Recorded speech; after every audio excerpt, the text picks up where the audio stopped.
Konnichiwa and Yokosoe! Tinker Tailor Soldier Fry here on the mighty Loading Ready Run Video Entertainment Network.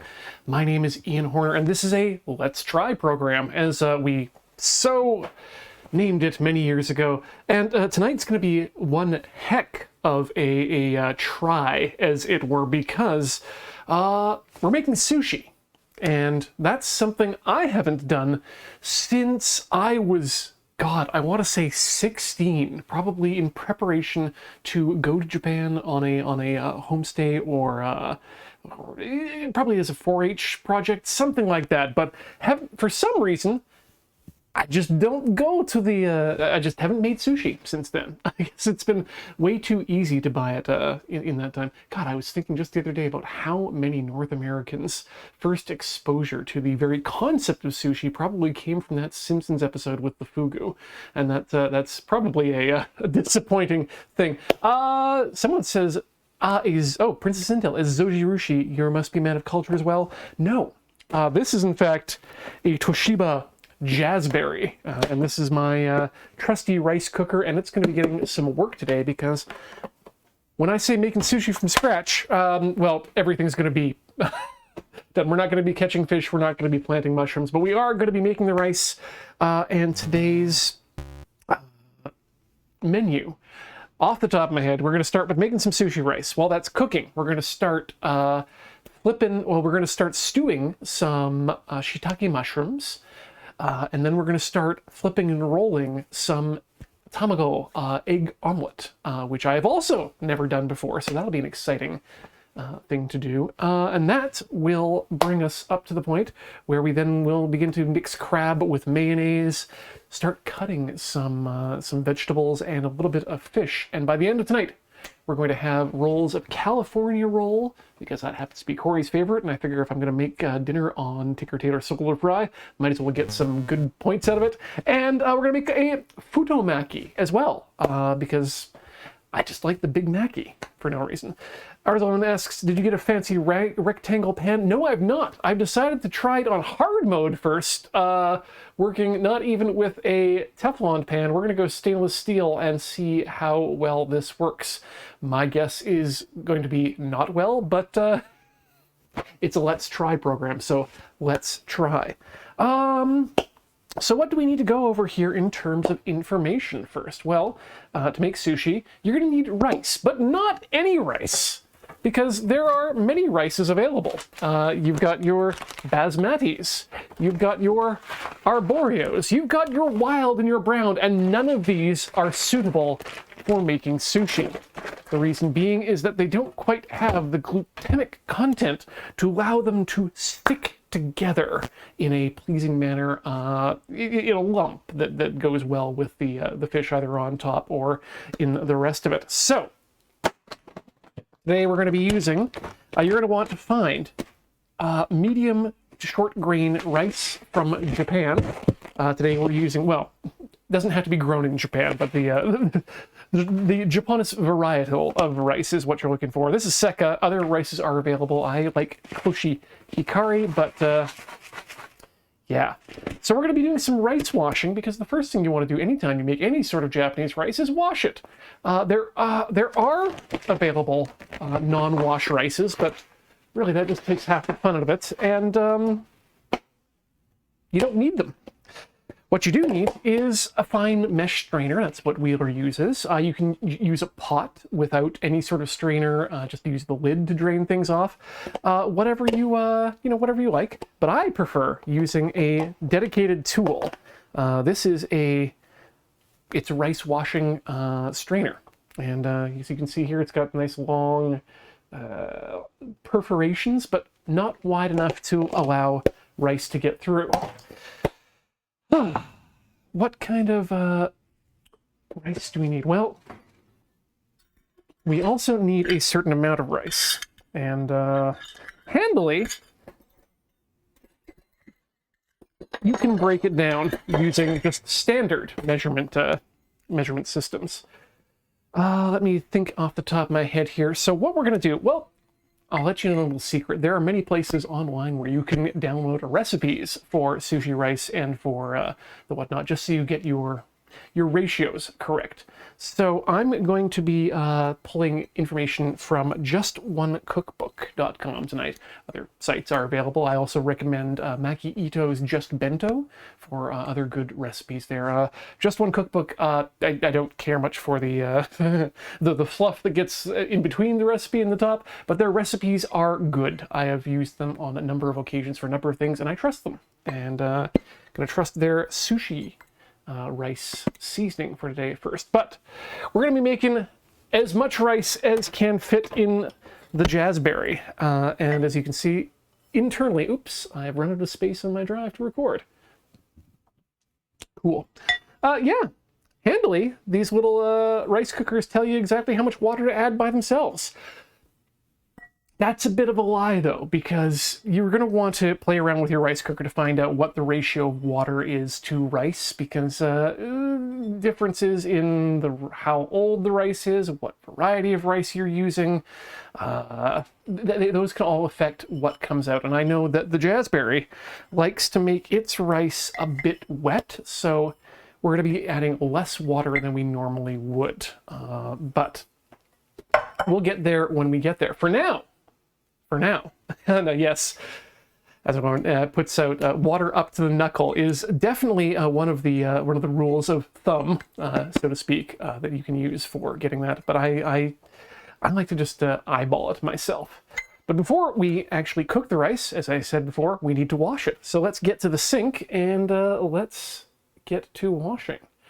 Today we're going to, making 3 cups of rice. Get that over to the side there. So we're going to 3 rice cooker cups of rice. Now a rice cup is different from a regular cup. I think we went over this in a previous episode that the traditional measurement of rice in Japan, the ko, is actually based on a sake cup size. It's rather quite handy. The wooden sake cups, which I don't have in here to. Wait a minute, I might. Just a second. Let me go around the corner here. Haha! There you go. So this should be roughly 1 ko of rice, but we're going to measure it with the metal cups today.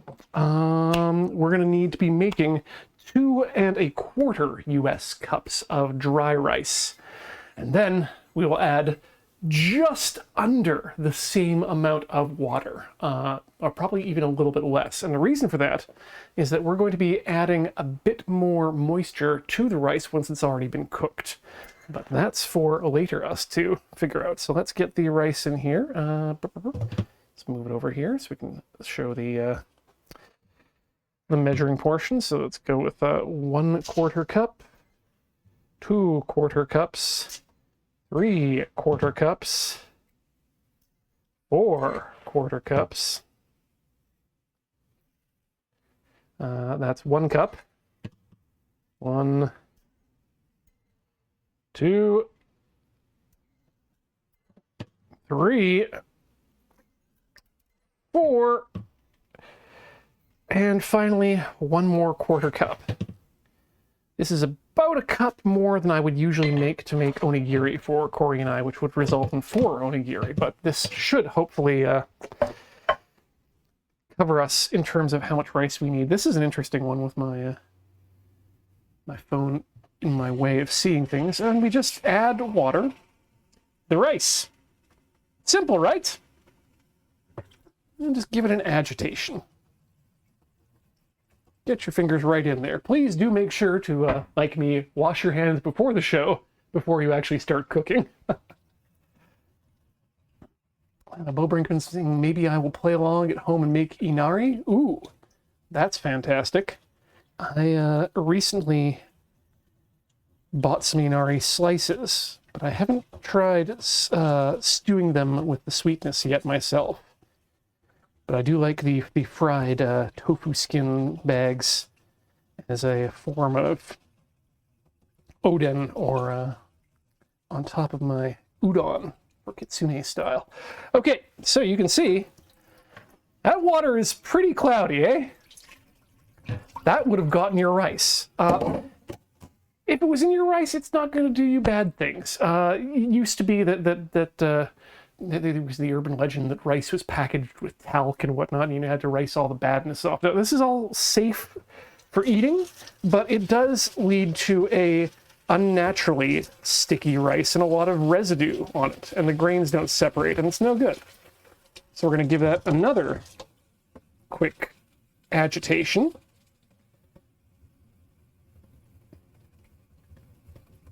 Really get that rice. You don't want to agitate too much because you don't want to break these. You don't want to break these kernels of rice. Okay, so now we've done it twice with the agitation. What we're going to do is just let the water run. And we're going to set the rice in there, give it a little shake. And I need to hold it up because otherwise the force causes the rice to pop out the side. But you'll be able to see that the rice will start in a second. The water will start to run clear. And that is your sign that the water is done. Yeah, Arclight is correct. Yeah, it's starch and protein that you're getting from this. It's just the residue of the grinding process. Someone else asks, Brownie Points asks, general culinary question, by the way, the correct procedure for sushi making is damp fingers, right? Correct. You want wet hands when you're making your sushi or when you're dealing with rice, because yes, as Princess Intel states, sushi rice sticks to everything. All right, that looks pretty clear to me. We're going to call that ready to go. So that's it. If you wash your rice, you're going to find that people call this sticky rice, and that's kind of a misnomer because real Japanese or real sticky rice is kind of it's glutinous rice, and it's used for a different purpose. It's generally used for mochi or for making any sort of desserts like that. But this is just a short grain rice where they've milled away, and you can see the indent there. That's where the germ of the rice would have been, and then a lot of the hull and a lot of the a fair amount of the actual exterior portion of the rice too.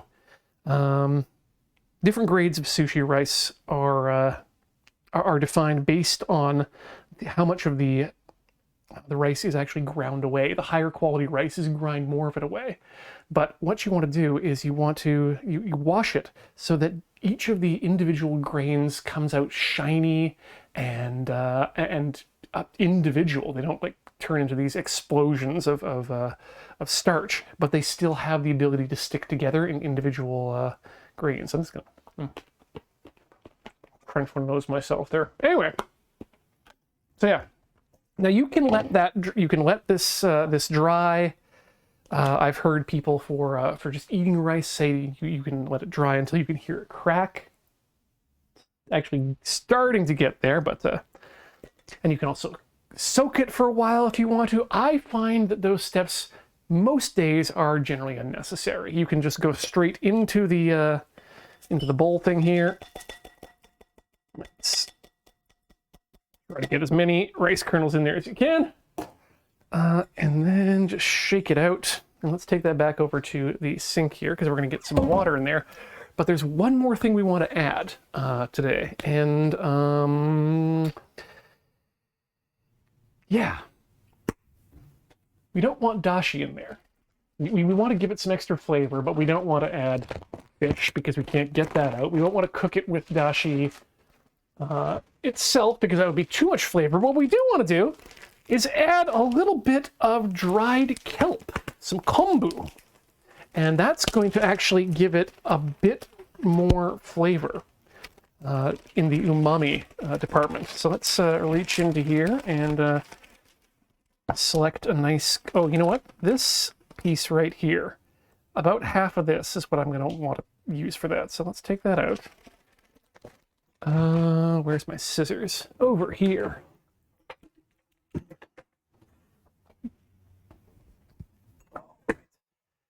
And let's very simply just slice that right in half down the middle. Perfect.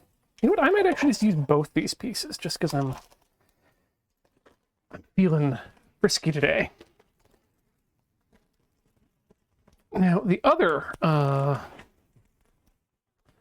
thing you want to do is clean. People say you need to clean your kombu.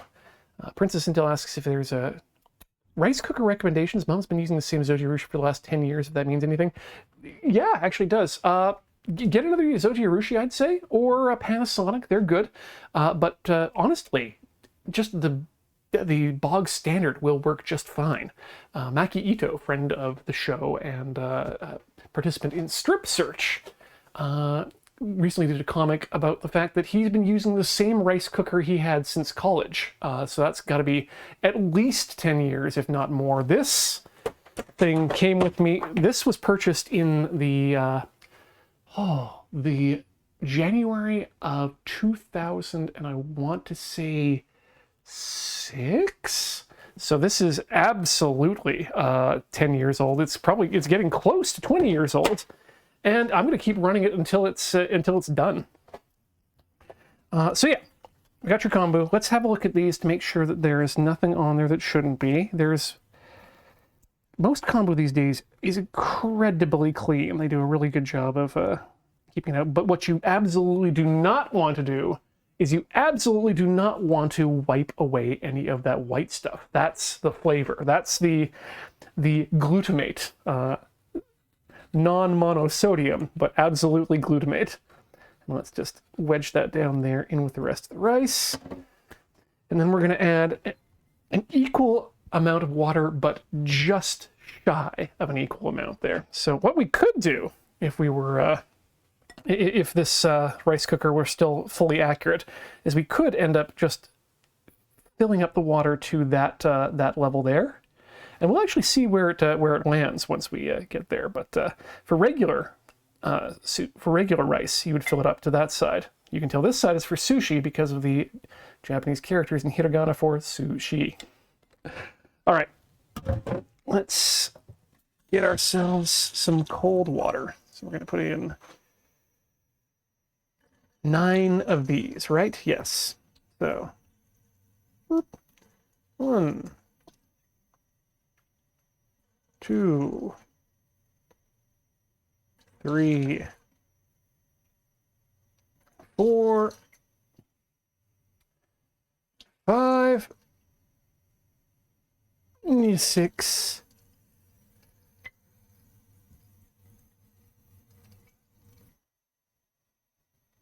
7. You know what? I might actually just stop at 8. 8. Because, yeah, we're at just at that 3 mark right now. And the last time I tried to make rice along that level, that tells me that we're...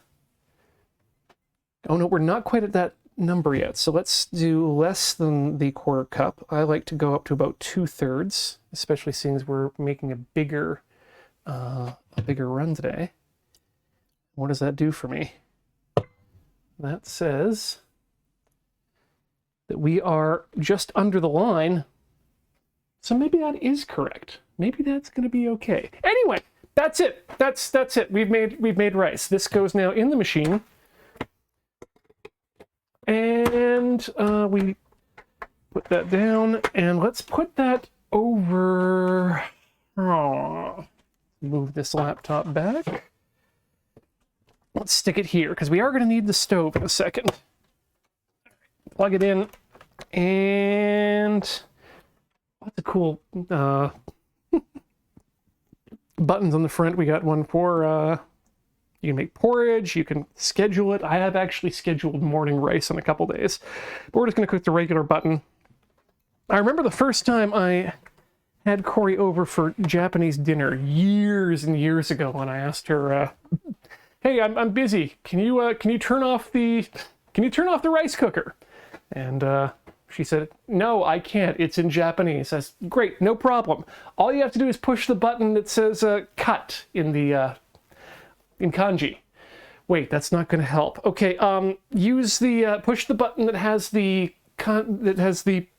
partial radical for sword. That also is not going to help. So. That's how we both learned the kanji for cut power. All right, we've got the sushi on the go. I keep saying sushi like that because really what makes sushi sushi and not sashimi is the rice itself. If you're having, I recently had a discussion with some people at work who kept calling sashimi, or who kept calling the sushi that has the rice and then the fish on top of it, kept calling that sashimi. That is not sashimi. That is nigiri sushi, which is different from maki sushi, which is the rolled sushi. Sashimi is, well, that's an easy one.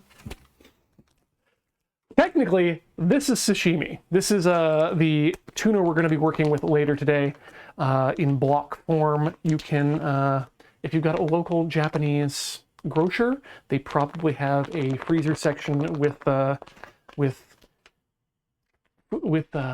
tuna and other fish specifically prepared for sushi. There is no such thing as sushi grade fish.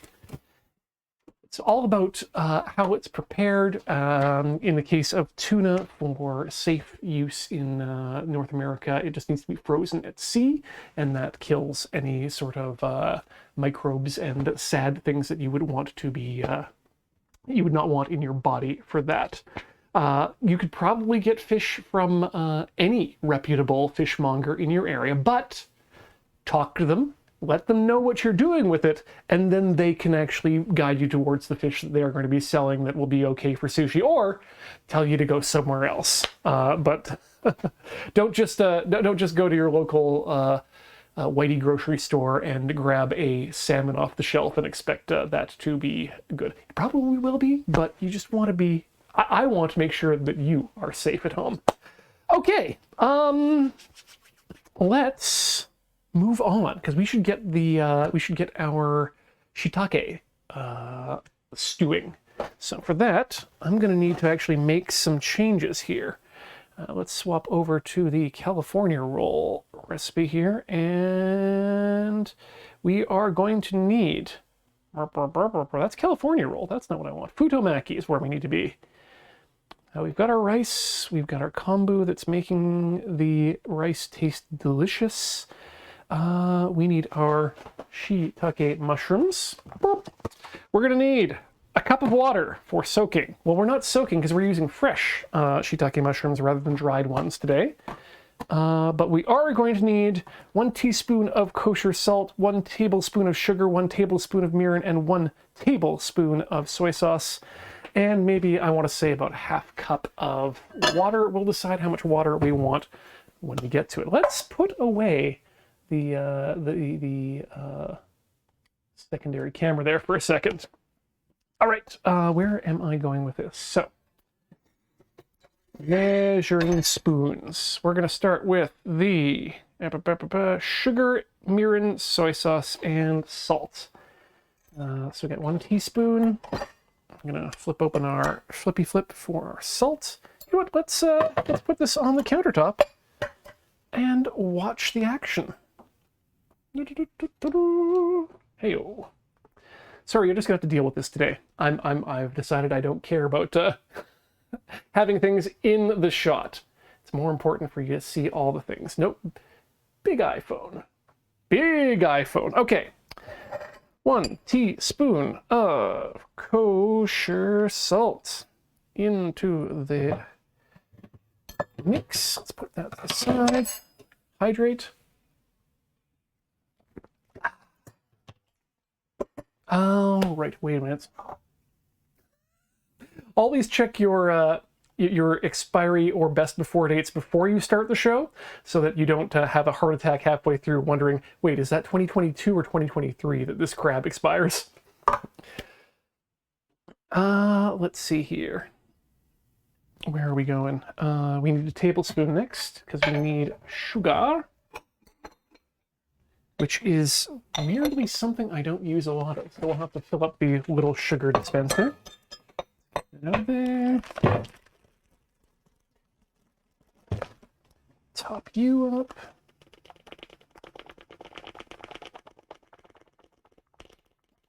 Yeah, I stopped having sugar in my coffee years ago and then kind of never went back. oddly enough, I think the most sugar I've used in a period was in the past few months, because I've been making what do you call it, nectar for the hummingbirds locally. There we go. Sugar added, 1 tablespoon. Next up, mirin. Mirin, where do I keep my mirin? Well, we're going to need our rice vinegar, which apparently will have the cap just fly off if you smack the top of it. Other brands are available. Mirin, I keep in the fridge because it's perishable. Sweet cooking seasoning, gluten-free, and sans gluten. Again, other brands are available. Let's add that there. Blorp. Okay, let's rinse that out, because we're absolutely going to need that later. And we're going to need the mirin later, I think, as well.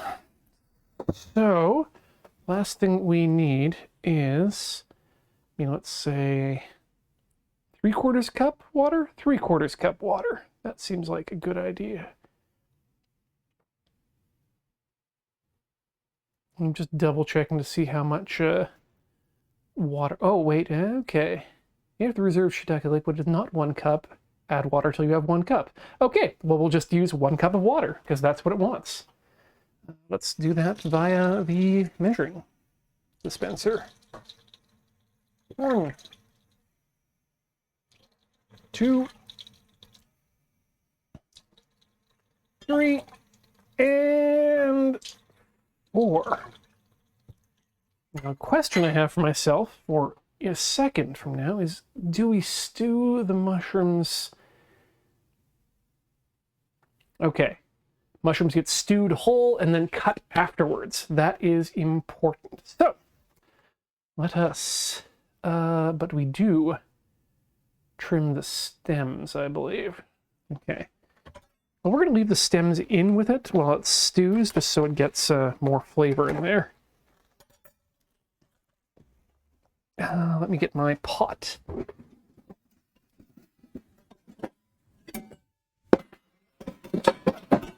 Here we go.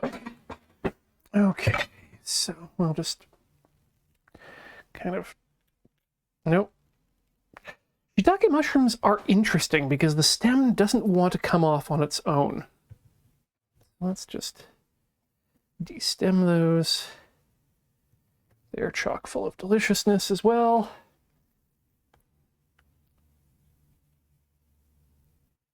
There we go. Oh, we talking about Guy Fieri now? Yeah, I've come around on Guy. He's a good dude. He just wants people to enjoy flavor. I can get behind that.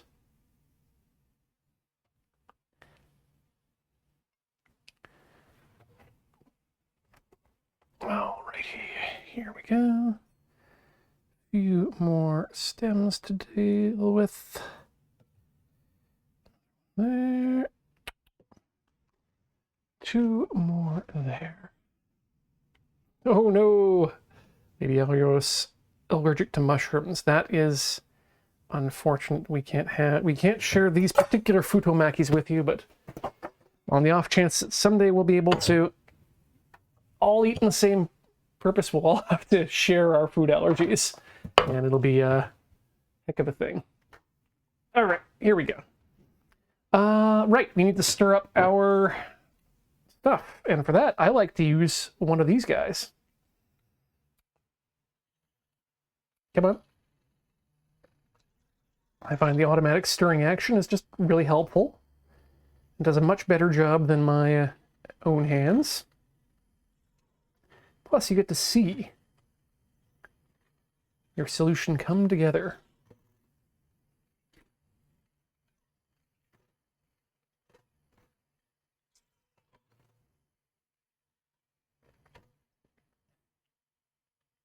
Uh-oh. It might be time for me to get new batteries for this thing. Thankfully, I think this is the only solution we're going to need to be making today, so this may be okay. What does this take? Oh, cool. Okay, I can swap those out during the break. Nope, that goes here, not in the mushrooms. Thank you. Rinse that off. Alrighty, and let's cover over those mushrooms. Now, am I missing anything there? No. Sugar, mirin. Oh, soy sauce as well. How did I miss the soy sauce? 1 tablespoon of soy sauce. Easy to add. It seems like I found it.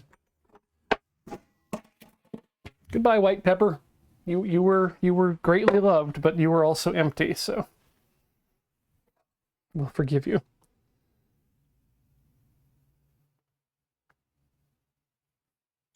There we go. That's the color we're looking for.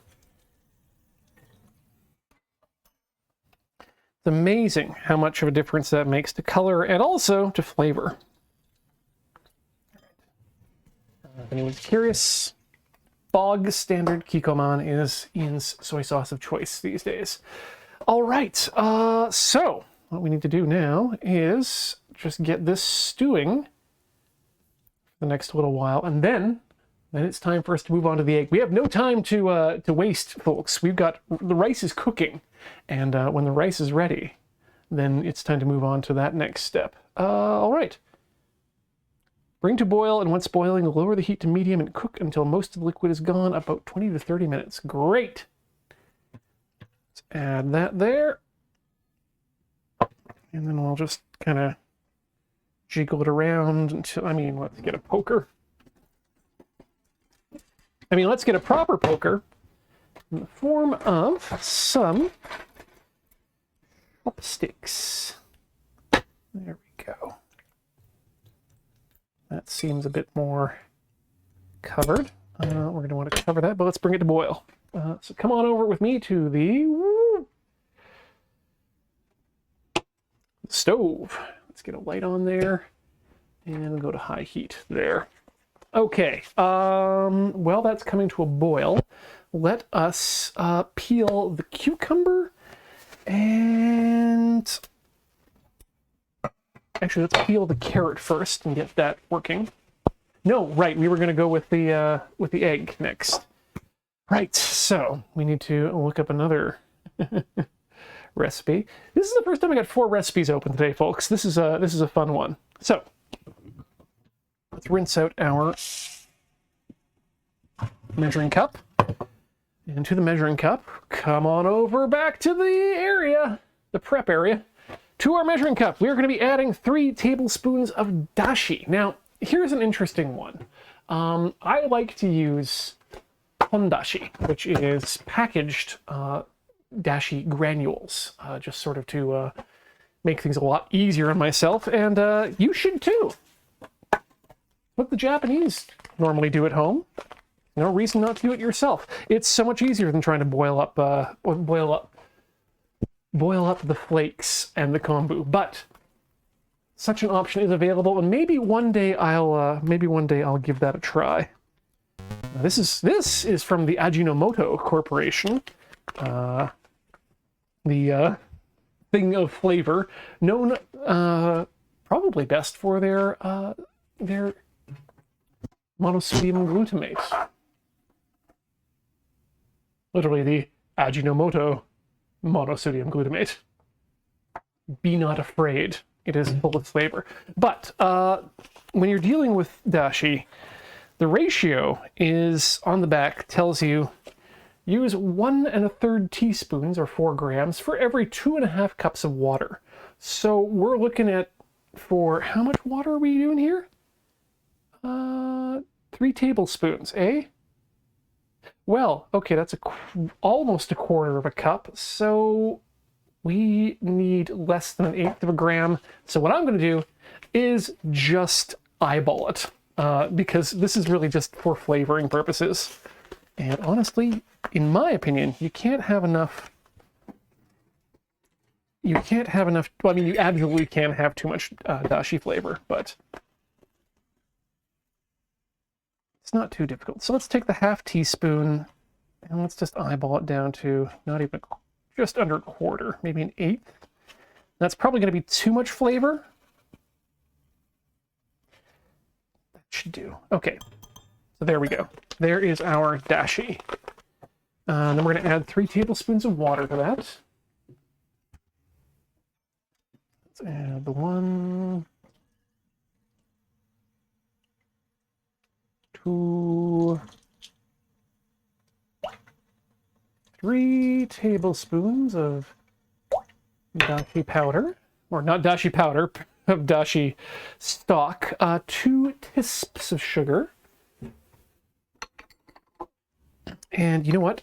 Most of the time I like to have the sugar on these recipes because I find things generally get too sweet on the internet. But given this is the first time I'm trying this particular recipe, we're gonna go with the recommended amount.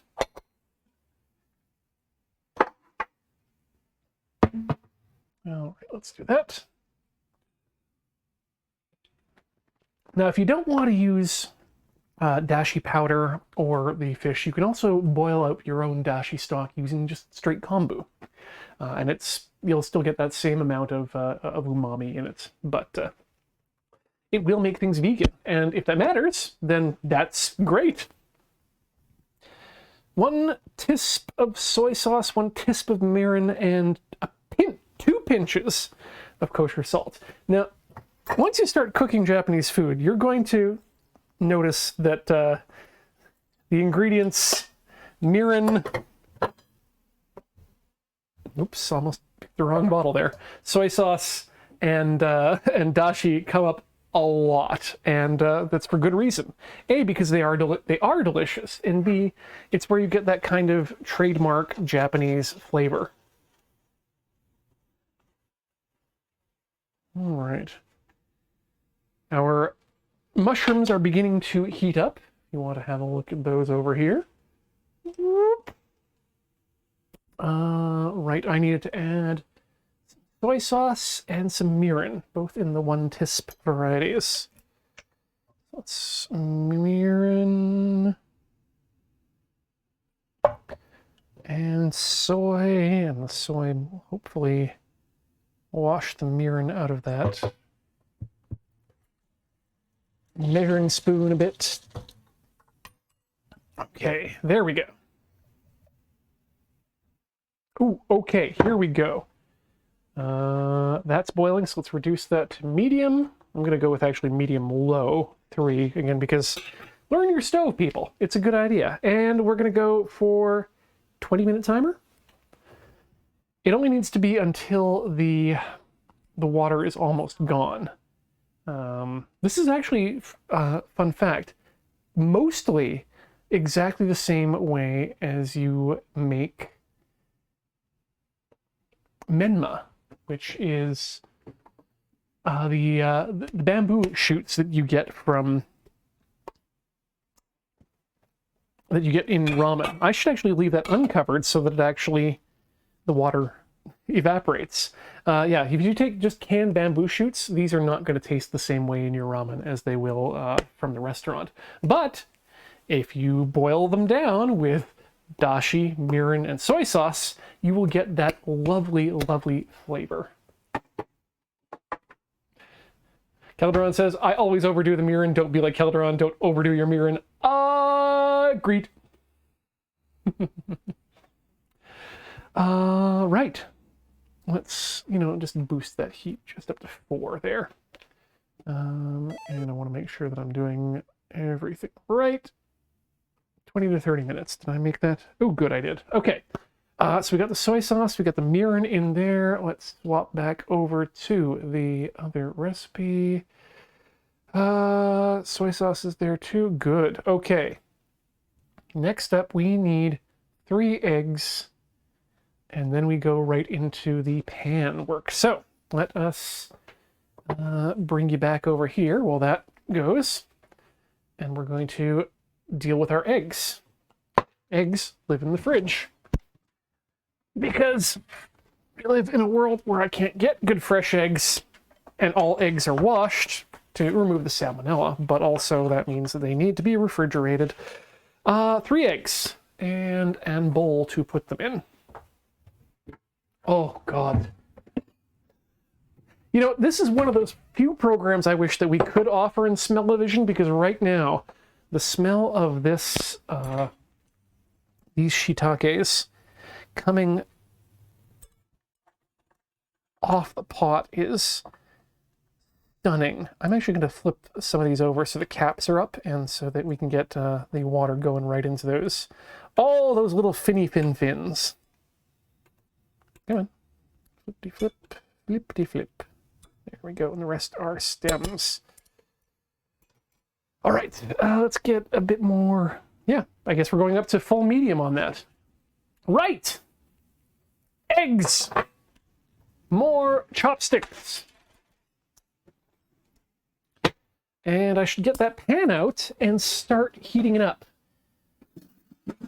Now, the reason that I feel so confident about being able to do that, do this recipe with a stainless steel pan is that I have become a recent inductee into the low temperature pan cooking club. Now you want to get your pan heated up evenly, and to do that, the easiest way is to simply put it on low. So I'm going to set it there at 2 on my stove for a few minutes, and that should begin the heating process to a nice level. Let's do our eggs here. We need how many eggs? 3 eggs, right? Right. 3 eggs. 3 œufs, sans tamago.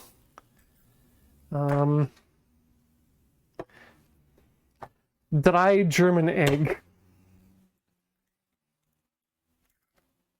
Other languages are available. Ooh. Emiliette says, don't put too much sugar in your tamagoyaki. I used a tablespoon instead of a teaspoon last time, and had to use extra egg to mitigate it. Oof. That's probably a good advice there. Here's another fun fact. And this is something I did do earlier, and I don't recommend... Well, I think recommend it, maybe... We'll see. I think it's definitely expired at this point, but you can purchase from those same Japanese grocery stores tamagoyaki in block form. It looks like it looks like a block of cheese, but this is that that same Japanese rolled egg, and I think this one might have been out. I was making some experiments with that, and turns out it's extremely sweet, which is why I'm interested in doing this myself, so it doesn't have to be so ridiculously sweet. Next up, we're gonna grab some pieces of equipment that I find are useful for this. I actually like to cook my eggs using a silicone spatula, but we're also gonna have the chopsticks here. It's gonna be an interesting one.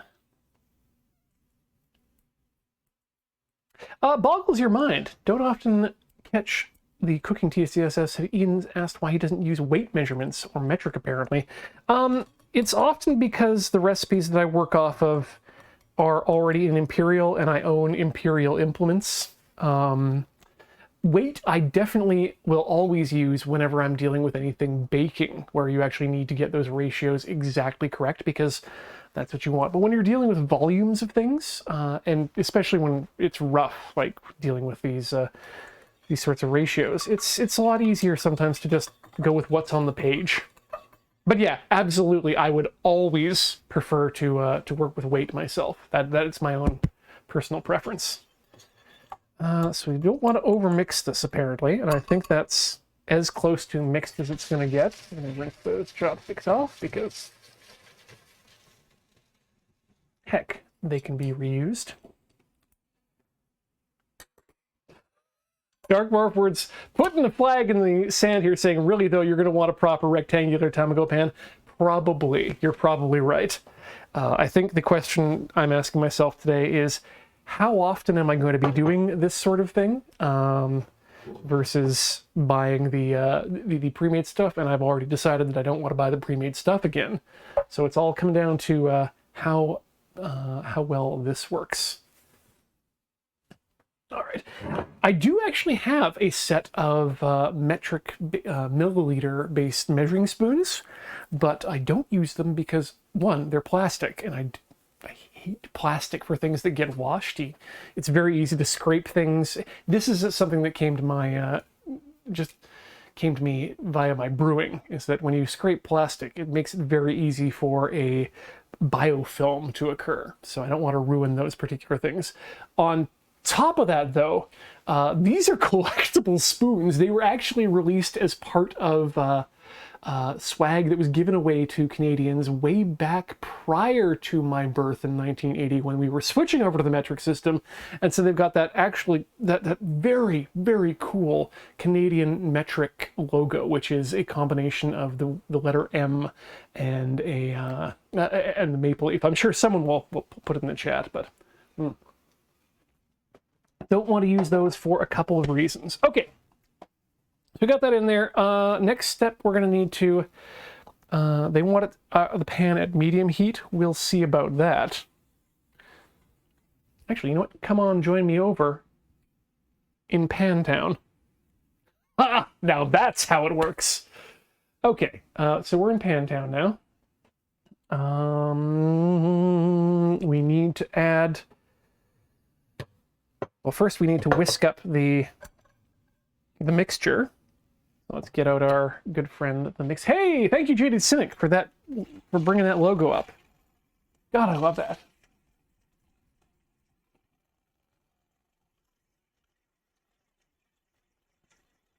That's a very good question. Was that a pan that I did, or was that a truck, or what? It's hard to say because it is on the end of a boom, so... Technically, I guess it was a boom swing? If one can call it that. All right, we just got all the salt.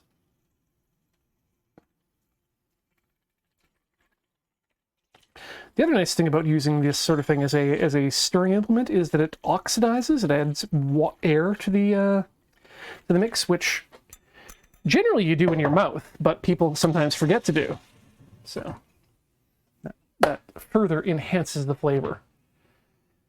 Actually, you never considered printing one of those metric measuring cubes and something like PETG that's nominally food safe? You know what? I once printed a cooking implement, and unfortunately for me, I found the ridges of the the step ridges of the print system to be incompatible with what I like about in a cooking implement, which is to say something that is smooth and will allow for full release of whatever is holding it. Yeah, milk foamer, that's what it is, Lady Aliris. That's I think that one had a brand. I don't care what the brand is. So. Oh, those mushrooms are still smelling real good. All right, there is our egg mixture for the tamago. Now, what we're going to be doing here is we're going to be pouring it in a sixth at a time, roughly, and letting it dry out, letting it cook and set until it's just set, and then rolling it up, adding more, rolling it up, adding more, rolling it up, adding more. We'll see how this goes. Let us get our implements. This is going to be a two-handed operation. I'm going to adjust that camera a bit so you can see what I'm doing and I can also be here with you. Turn down that. Come on. All right. Fine. All right, let's give this a bit of a swirl up. Actually, before we do anything, I want to make sure that the pan is hot enough. Let's just... and then also add oil. That's also vital. So the water is starting to disperse, so let's get some oil in that pan. Now I'm going to be rather liberal with the oil because I know what I'm about to do is extremely sticky business. So I'll just coat that pan. God, I wouldn't even call this liberal with oil for myself.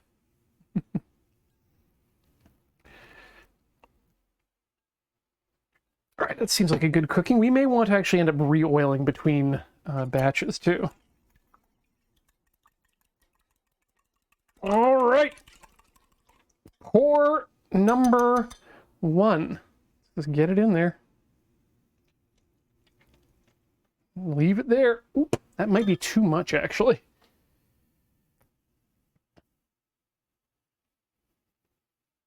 Okay. Mine is extremely brown compared to the other versions. We gotta pop bubbles, apparently, too. Although there's no bubbles really forming there. What I am going to do, though, is I'm going to use the edge of my spatula to just... Ooh, wait, I'm not going to do anything yet. That is not even close to set. I think I may have actually poured too much in there, now that I think about it. So, let's see how this goes. The nice thing about where this is going, though, that it's going to be going into a Futomaki, is that no one can judge me when I'm done. It's going to be hidden inside of a big roll. But yeah, looks like way too much, so. Oh well.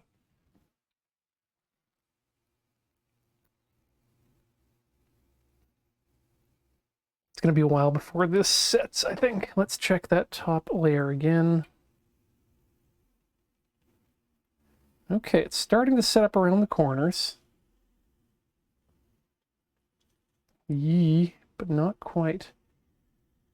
This may actually just be a straight-up disaster, folks.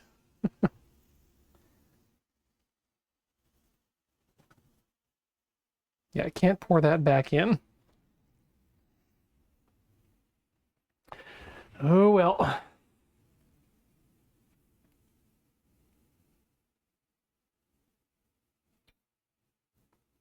Still Invictus says, I'm always awful at folding the tamagoyaki. I can never judge when you're supposed to do it. You know what? We're finding it out today when we're supposed to do it. I would say not yet. It appears to be.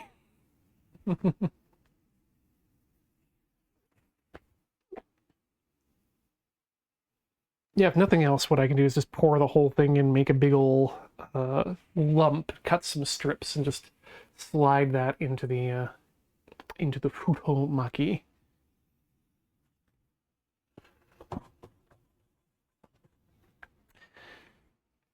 Agitate my mushrooms.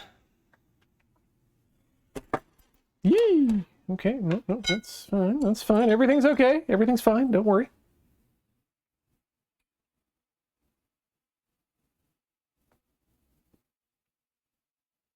But yes, I'm beginning to feel like, if not a... if not a square tamagoyaki pan, at the very least, we're going to need non-stick.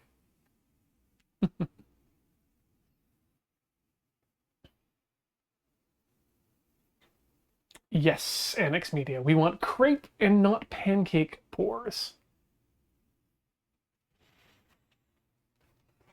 Oh, and I can smell the the kombu coming off of the rice cooker, which is now marked with a 9, telling me that there are 9 minutes before the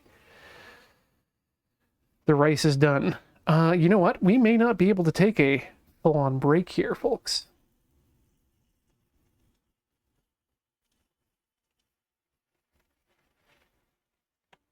Okay, it's starting to come together. Maybe now is the time to roll? Maybe now is the time to roll. Nope, maybe now is not the time to roll. Let's just add our excess top around the edges here and hope that that helps things out. See, that's the thinness we're looking for around these edges here.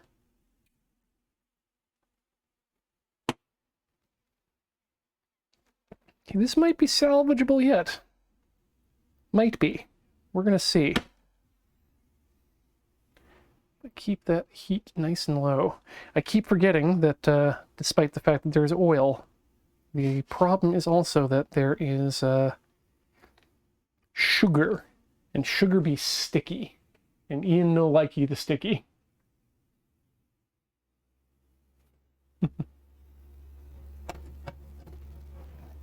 Update on the mushrooms for y'all.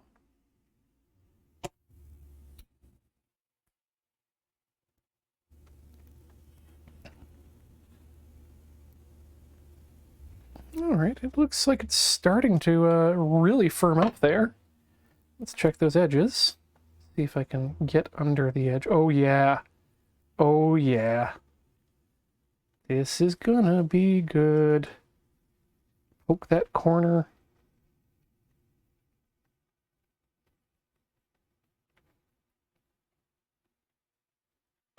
Yeah, okay, I can already see that it's sticking to the bottom. This is bad. Let's get that all the way down to low here right now. All right, let's see if we can start rolling, folks. That's a roll. Yeah, super sticky, but...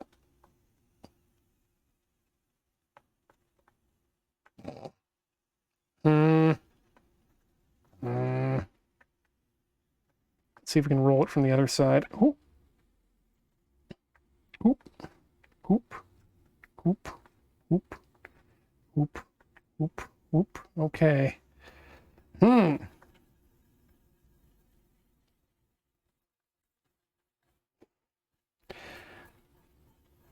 There is something we can do for this. Oh, I don't like that bottom. Is there a way I can scrape that out safely? Yes, probably. Aha! Okay, let's just incorporate that into the rest of it because it's flavorful.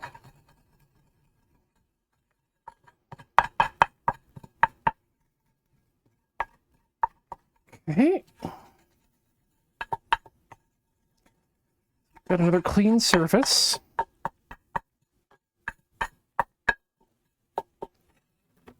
Now let's just leave that off the heat and let's add a bit more oil and we'll let that get back up to temperature.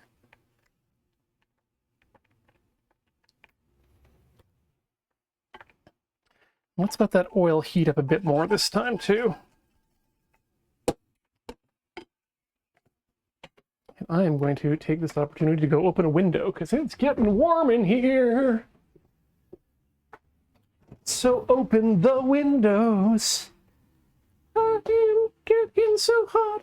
I want to open my windows up.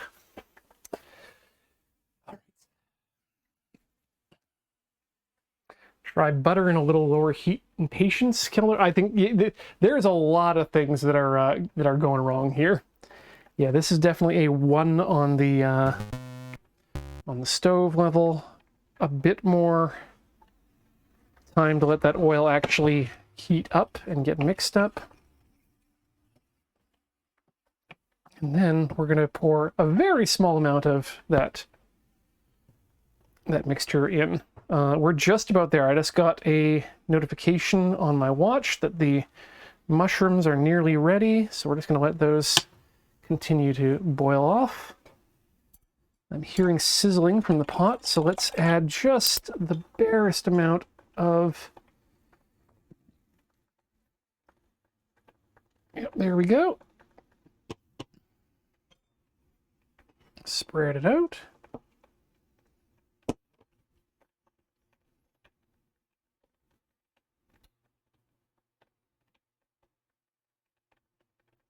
And we're going to take this and send it over that.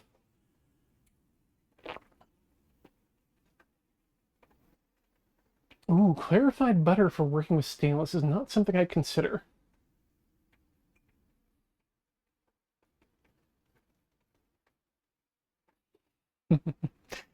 Yeah, I've also been trying to live without Teflon, just because I intend to at some point in my future become a bird owner, and you know, would be nice to not have to worry about that. But right, this seems to be better. This seems to like a much smaller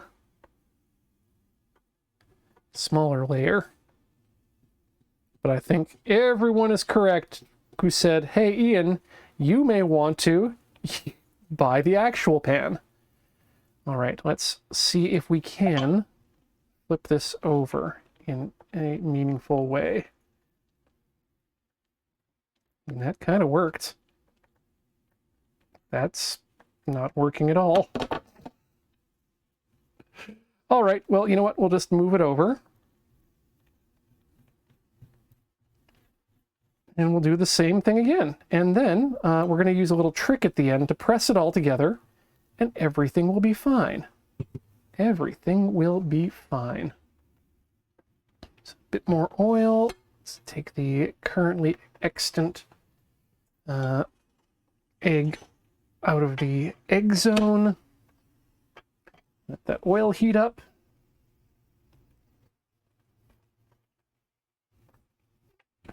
Let's see what we're doing here.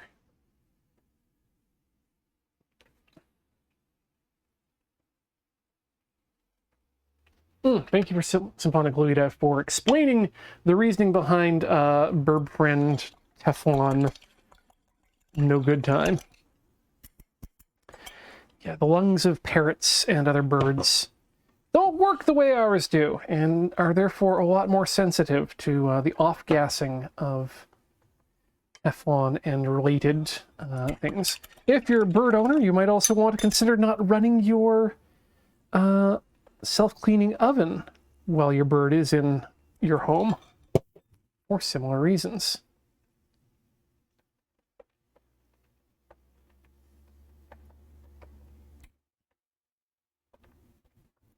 All right. Kind of working. Kind of. You are just about done. Continue to do that. Huh. Looks nothing like the picture.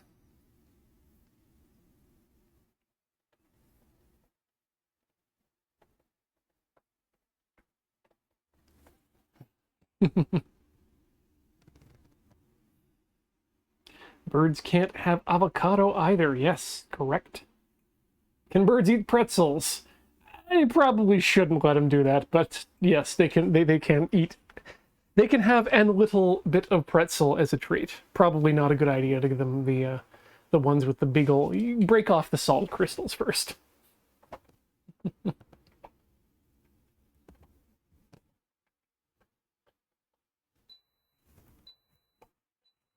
That beeping sound means that the rice cooker is done.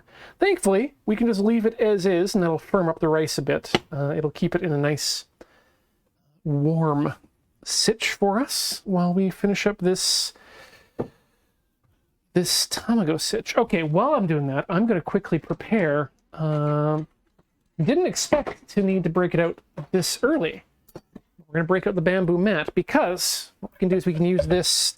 We can use this to shape our tamago into something a bit more correct. I'm going to grab a couple elastic bands for that purposes as well. And then we should probably finish preparing the various vegetables. I'm just going to grab a little bit of plastic wrap here because I want to protect my mat. And we're going to need that later anyway for various roll-based reasons. Okay, there we go. This appears like it's ready to roll. Or is it? Oh no, maybe it is. Yep, okay. Let's try. So, flip. Nope. Flip. Yeah, flip. Gonna put it on top. There we go. Good enough. You're on the bottom now. Dirty, dirty tamago. You'll be fine in my belly. All right. Last of it. Let's get a bit more oil in there.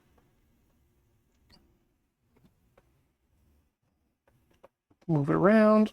Kind of clean up that section there.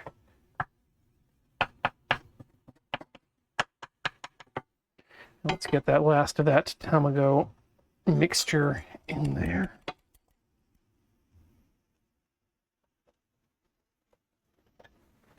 I understand you're also supposed to lift up this pit here so that the egg gets underneath it, but we're having issues. Yeah, I'm sure it's going to taste. I'm sure it'll taste great, but it don't look so hot, and that's part of food. This is very quickly starting to become almost teriyaki in its sauce levels, which I'm not complaining about.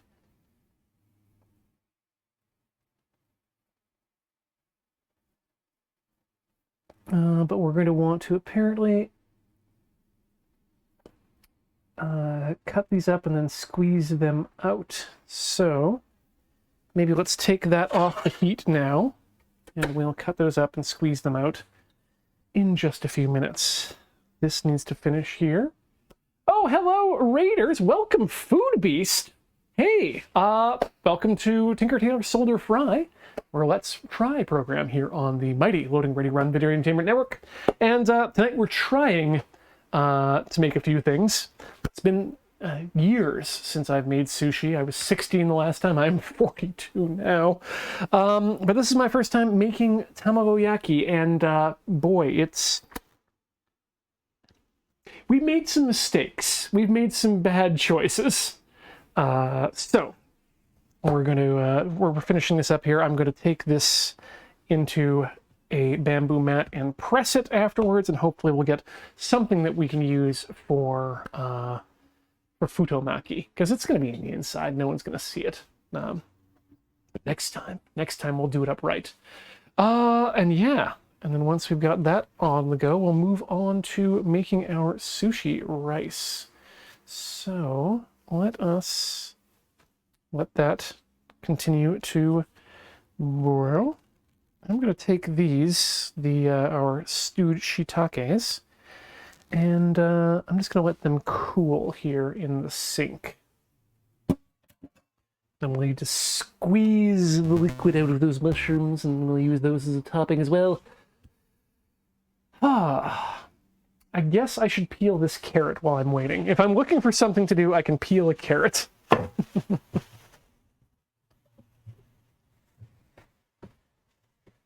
Because we're going to use that as a bit of, just a bit of green in that futomaki as well, in addition to some cucumber.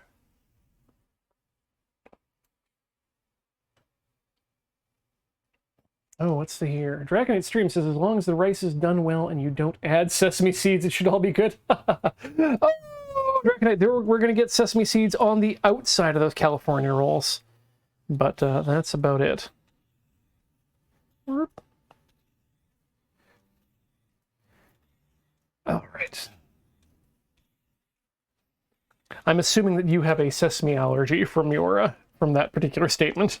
All right, well, that took virtually no time at all. Let's do the same with the cucumber, just to save a little time here. We're only going to use about half of it, I think. You know what? Actually, let's figure out how much we want to use. I want to not have to double up on cucumber. So what's the width of a maki sheet plus the nubbin? I mean, geez.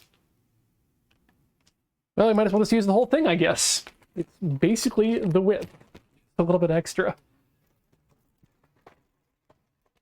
I wouldn't be surprised with that. Oh, Princess Intel, I would love to break into full Japanese, but unfortunately my skills are my Nihongo wa Jozu Janai, despite having subscribed to Dogen and some of the others there. I did learn today about the pitch accent of Wakata versus, wait, did I say that right? Wakata. Wakata. Yes, it's not Wakata, it's Wakata.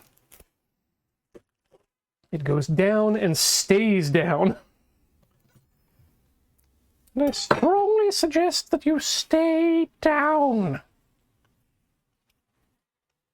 Just a little peek into Ian's history, where he used to make jokes about fighting the queen Why am I breaking this up? I have no idea. How's the Tamago doing? Just about ready to roll? Perfect. We're just about done peeling here.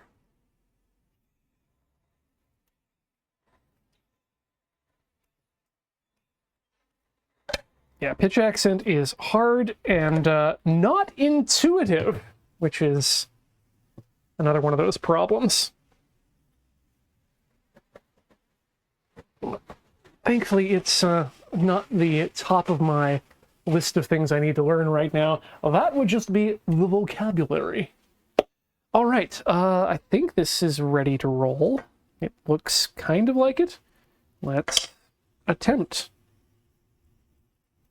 Okay, this seems like it's, well, no. Let's turn off the heat, first of all. You don't need any more of that. And I guess flip, yep.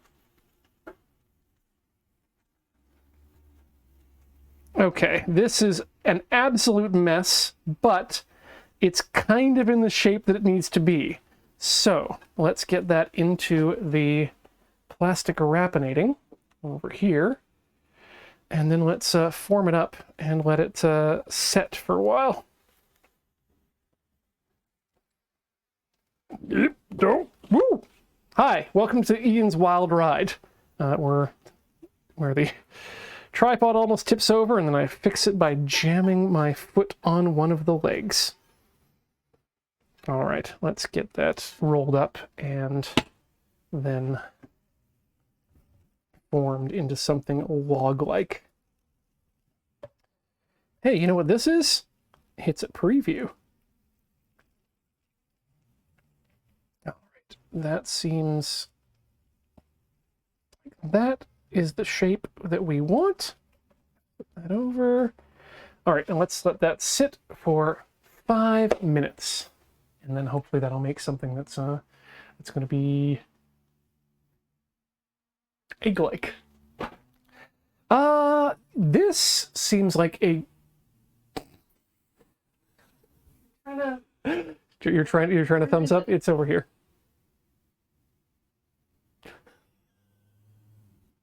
Yeah, okay, got it. Okay, folks, this is going to be a good time for us to take a short break. Don't go away. We're going to be back with more Tinker Tailor Solder Fry, more sushi, and more everything. More of this in just a few. Don't go all the way away. Why did I do that? Ah! Folks, we're back with more Tinker Tailor Solder Fry here on the mighty Loading Ready Run Video Entertainment Network. Yeah. And tonight we are making sushi. As you can see here on the edge of the cutting board, we've extracted our soyed... Actually, I should put those in a bowl or on a plate or something. Our soyed up shiitake mushrooms. I've pressed the liquid from them. So these are ready for slicing and adding to the futo. We have our cucumber, which is large and ready, and our carrot, which we'll add later. Oh, where should I put these? You know what? On top of the fridge is going to be the best place for them now. But now, as I mentioned earlier, the rice is ready. And we have a bit of a process to deal with the rice. Just popping my hand there on the stove, because I need to find out how hot it is, because we're about to do something wicked, to quote the great Char Aznable. Now, not wicked in the sense of bad, but wicked in the sense of, hey, check out this sweet kickflip. Or at least this large amount of noise that I'm making. Just going to use this aluminum pan as a cover. The cutting board on top. And then we're going to grab another one of these pans and lay down a work surface of parchment paper. Because this is not technically necessary, but there's one piece of equipment that I don't have for making sushi. And that's one of them, our big wooden bowls for stirring things up. So we'll just use a flat plane. Now, why are you putting this together? I hear you asking in the background. Well, sushi doesn't get made with hot rice. Sushi gets made with room temperature rice. And the best way to get room temperature rice is to cool it down quickly. Normally, you'd use a fan or someone. Honestly, to quote a previous episode of Tinker Tailor, I would employ, if I had one, the labor of children to fan the rice as I added the seasoning and cut it in. But I have none of those, so what I'm going to instead use is this. A box fan with a filter on it. We use this as an air purifier, but you know what? It also works out as a kitchen appliance. Remember, you want all of your kitchen appliances to be multitaskers if possible. Hate the unitasker. So now we have our rice fanning station. Let's bring you over here. Well, actually, no, let's keep you over here because first we're going to want to move that over there and mix up our sushi rice seasoning. Let me get the recipe for that up here. We are going to want 1/3 of a cup rice vinegar. That's this. Thankfully, we can just read the measurements on the measuring cup.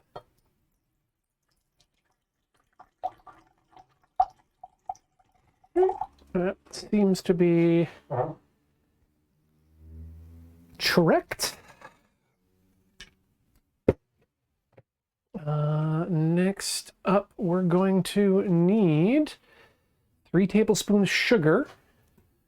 Seems like a lot of sugar, but it's the correct amount of sugar for this particular aspect.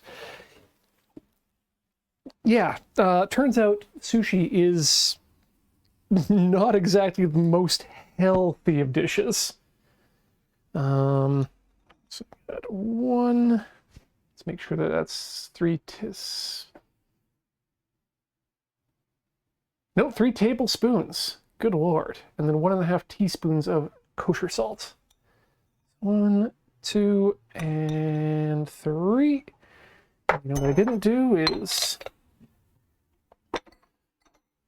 recharge my batteries. Where was I going here? The kosher salt. 1/2 teaspoon, so let's add 3 of those to the mix. 1, 2, and 3. Suppose we could have made this earlier on, to be honest. Didn't do enough planning. There we go. Tip that on the side and just let that get in there. Get to work, my friend.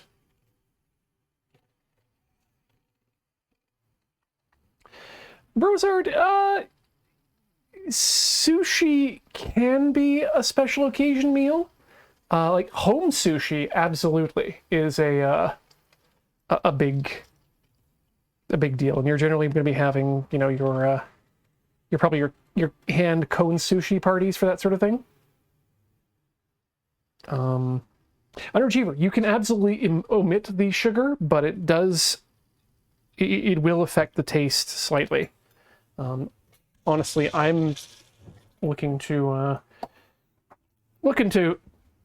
adjust those ratios myself. I'm just going to make sure that this is okay, and we'll just use another one that I have here in the kitchen for no reason.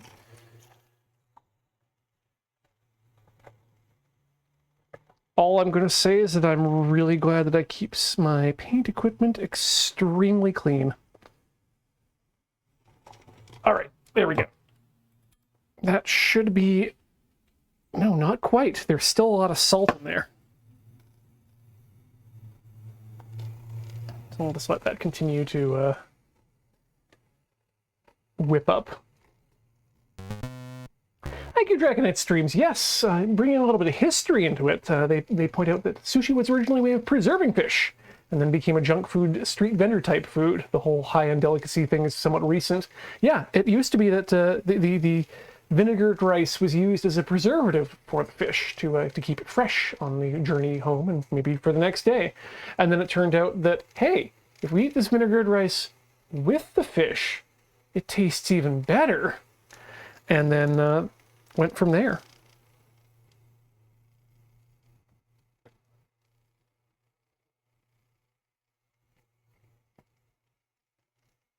All right, there we go. But yes, getting back to that whole sushi as a special occasion thing. Yes, it can be a special occasion of food, especially at the high-end sushi type restaurants. That said, kaiten sushi, or the sushi in motion, or more accurately localized as conveyor belt sushi, is extremely popular in Japan and is extremely inexpensive and is oftentimes if I were to give it an analogy from my time period, it would be like going to the Pizza Hut with the family. It's a family dinner out, and it's really, really good stuff. But yeah, if you're going to like a high-end sushi joint with a trained chef, that's going to be big money, and that's a sort of special occasion thing. And also, doing the bringing home a big old hunk of tuna and making a big sashimi or a temaki party sushi, that sort of thing is sort of special occasion. That's fun too, and you could absolutely make the sushi cones with this same sushi rice. In fact, there's nothing different about it. It's all just the same ingredients. The only difference is that you cut your pieces of nori in half so that they're hand cone size, and you'd cut strips of fish, much like you would for the maki that we're going to do today, but you'd make them half size for your hand cones. Anyway, we need to make sushi, by which I mean make sushi rice. So you're going to need to get your sushi paddle, not your sushi paddle, your rice paddle. Probably don't want to, I'm not going to say don't want to cheap out on this, but you definitely want to get a dedicated rice paddle if you've got a rice cooker. It just makes the working with the rice so much easier. The little divots on there really help to keep it from sticking to the thing. But here's what's gonna happen. Let's get this into the sink. Bring you on over to the stoval area. Whoa. I think I've come up with a name for this area. We're going to call it Stovokor. That's right, friends. The mythical afterlife of the Klingons, where the honorable do battle for all eternity. All right, let's get into the sushi cooker first. So this is the jazzberry. Boop. Ooh, look at those friends. Now we could pop those out and maybe cut them up and put them in some sushi later. I'm not a fan of that much of a fan of raw, or not raw, but unadulterated kombu, so we'll just maybe put that on the plate for later. Maybe we can slice those into the sushi later. But you don't want those in the sushi itself. These, okay, now actually, I'm going to jump around a bit here. This is, I'm happier with this, much closer to what we want our sushi rice to look like. You can see the individual grains, and you can see that they stick to each other, but they do separate. They are separate grains. And that's what you want for making good sushi, because it means it's formable, but it means that when you bite into it, it's going to come apart in your mouth rather than turning into a mush immediately. Oh, that's, yeah, the kombu just adds that flavor of the sea. It really adds to it. Let's take that out, put that up there.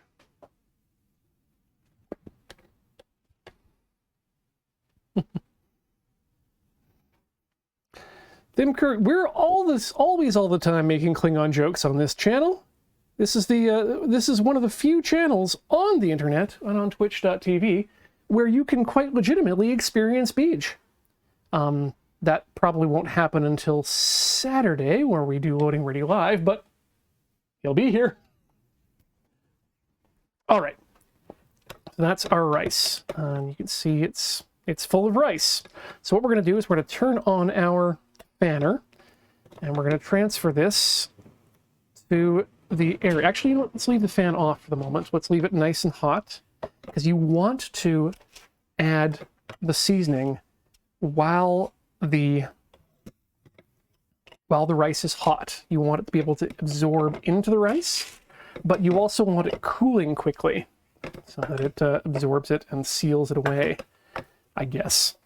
Okay, we've got it all out here. Let's spread it around. Get you into the camera zone. A little bit left. Toss it in. Turn on the fan. And now here comes the technique, because you don't want to break up your grains. So you're going to very slowly and deliberately, I'm going to just the lip there on that side, drizzle this over the rice.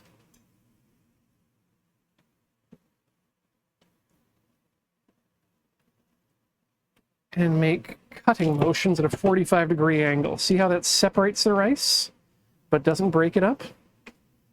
That's what we want to do. Oh, and if you could smell what I could smell right now. Heaven, my friends. Absolute heaven. Let's drizzle the rest on there.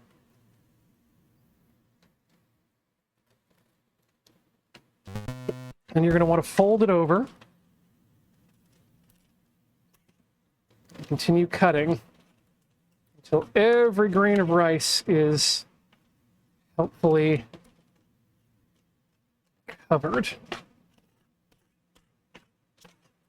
Just going to tip this so that some of that rice vinegar gets swept away. Here we go.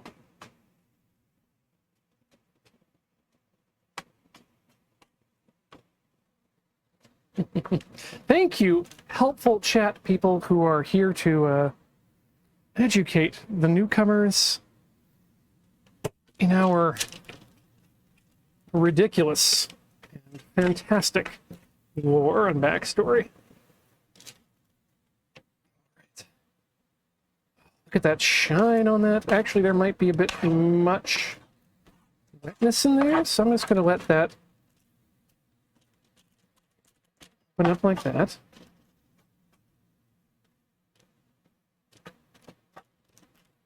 Yeah, I'm beginning to wonder about the liquid to solid ratio here for the rice itself. This is not going to be a bad thing, but I think this is making wetter rice than I'd like. I guess maybe in future, maybe don't use all the liquid. Either way, this is going to be fine. It's all going in rolls, so no one's going to have a bad time. Are we back down to just about down to room temperature, which is where we want to be? This is pretty wet rice, to be honest.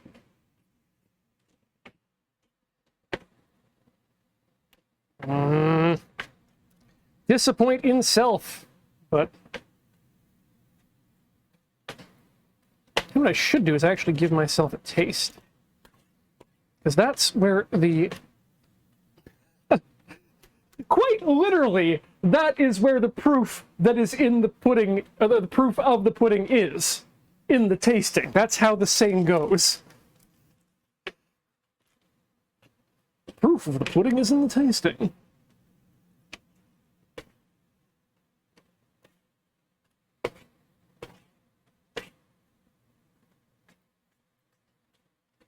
I wonder if other languages have similar idioms, specifically around food preparation like that. It's you can't be sure until you taste the thing. Okay, this is starting to look a lot better now. Now that we've actually spread it around a bit. Thing is, we don't want this to completely dry out, so when we're done here, what we're going to do is we're going to cover it over with a wet towel. That will keep it in fine form. I guess this is one of the reasons why, if you wanted to be a professional sushi chef and go the route of, apprenticing and learning to be a sushi chef, that they have you preparing the rice for years before you do anything else. I feel pretty confident in the rice itself cooking, although I'm pretty sure using a rice cooker would be considered illegal. Illegal? Is that illegal? And, yeah, but I'm not confident. Well, I mean, second time in life, not confident in the seasoning just yet. But let's give it a taste. Let's see where we're at. Let's see if that still comes together. Okay, so it somewhat sticks. If we can dry it out a bit, that would probably be best. But oh wow, oh wow. Oh, may have used a bit too much wakame, seaweed, but, or not wakame, kombu. But, oh, does that ever kombu with a kombu kick? Happy with that. Very happy with that.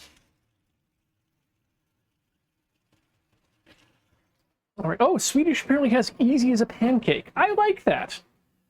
Let's dampen a towel. Oh my gosh, I had the wrong camera up there. Let me let you have a look at that while we swap it out. Oop, there we go. Good rice. Yeah, the camera doesn't really do justice to how just how wet that is, but you know what? I may actually just let it dry just for a couple half seconds before throwing the towel over top. Meanwhile, what's next? We have our tamago. We have our mushrooms. We have, next up is the crab mixture. Let's rotate the camera.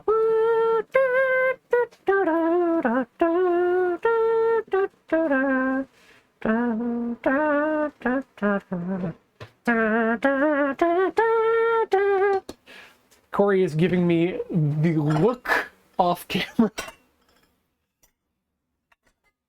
Is there a problem with invoking our good friends over at the BBC? Ow.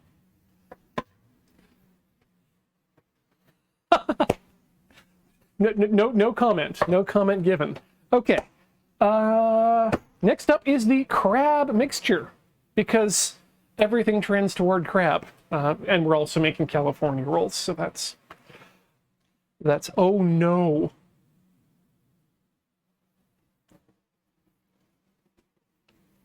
I hecked up, super hecked up, because I didn't buy avocado. So I guess we're having California rolls without avocado, unless, nope, that's not happening. I just got another look. Yeah, whoops on me. Well, pretend that there's avocado, and I guess we'll just have California rolls with cucumber instead? Okay, that seemed to be okay. Right. No, I can't get Beach to bring me a cucumber. But what we do have is crab. We have crab and we have mayonnaise. Specifically, Japanese Kewpie mayonnaise, which is the kind you want for any sort of Japanese dish. We go through an amount of it because I like using it with canned tuna to make tuna mayo onigiri. So we're going to need 6 tablespoons of this. This has probably got about 1 tablespoon left in it, and then we'll get the rest in there. You're going to want one... Wait a second. You're going to want 3 tablespoons in it. I almost hecked up there. I need to half this recipe because otherwise it asks for too much rice.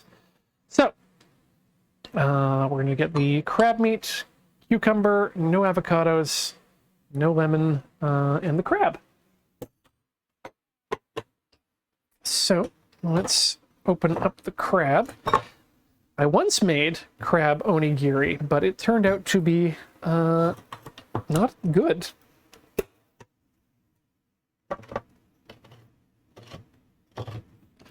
It's the term for Japanese spicy mayo. I believe it's spicy mayo. Here we go. And into the sink with you, all that crab juice. You want to drain your crab or press your crab, or you don't want your fillings to be too moist, is what I'm saying. Let's get that off. It comes with a paper topping for some reason, and a paper bottoming too. But you know, we don't talk about that. Whee! Goodbye to you. We're gonna grab another set of sticks to mix this up. It's just boom. Hey, great, and that didn't bring the paper with it. I'll scrape out the remainder crab with 15% leg meat. Other crab meat is, I'm sure, available, but this is what Costco had. So. And it was on sale, and that's the most important part. Yeah, get any residual crab meat off that paper packing. Rinse the crab. And you know what I do like to eyeball? Is mayonnaise. Which is to say, I like to I look at how much I'm using, not to just put it in my eye. I find it really lubes up the vision. Come on.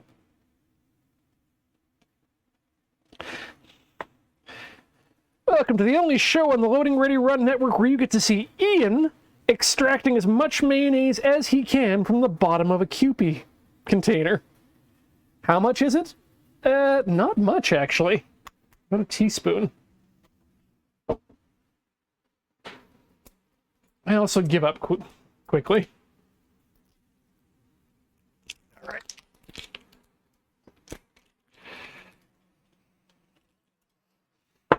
I don't know why they need to specify that it's originally from Japan. Okay, here is the secret of the Kewpie mayonnaise.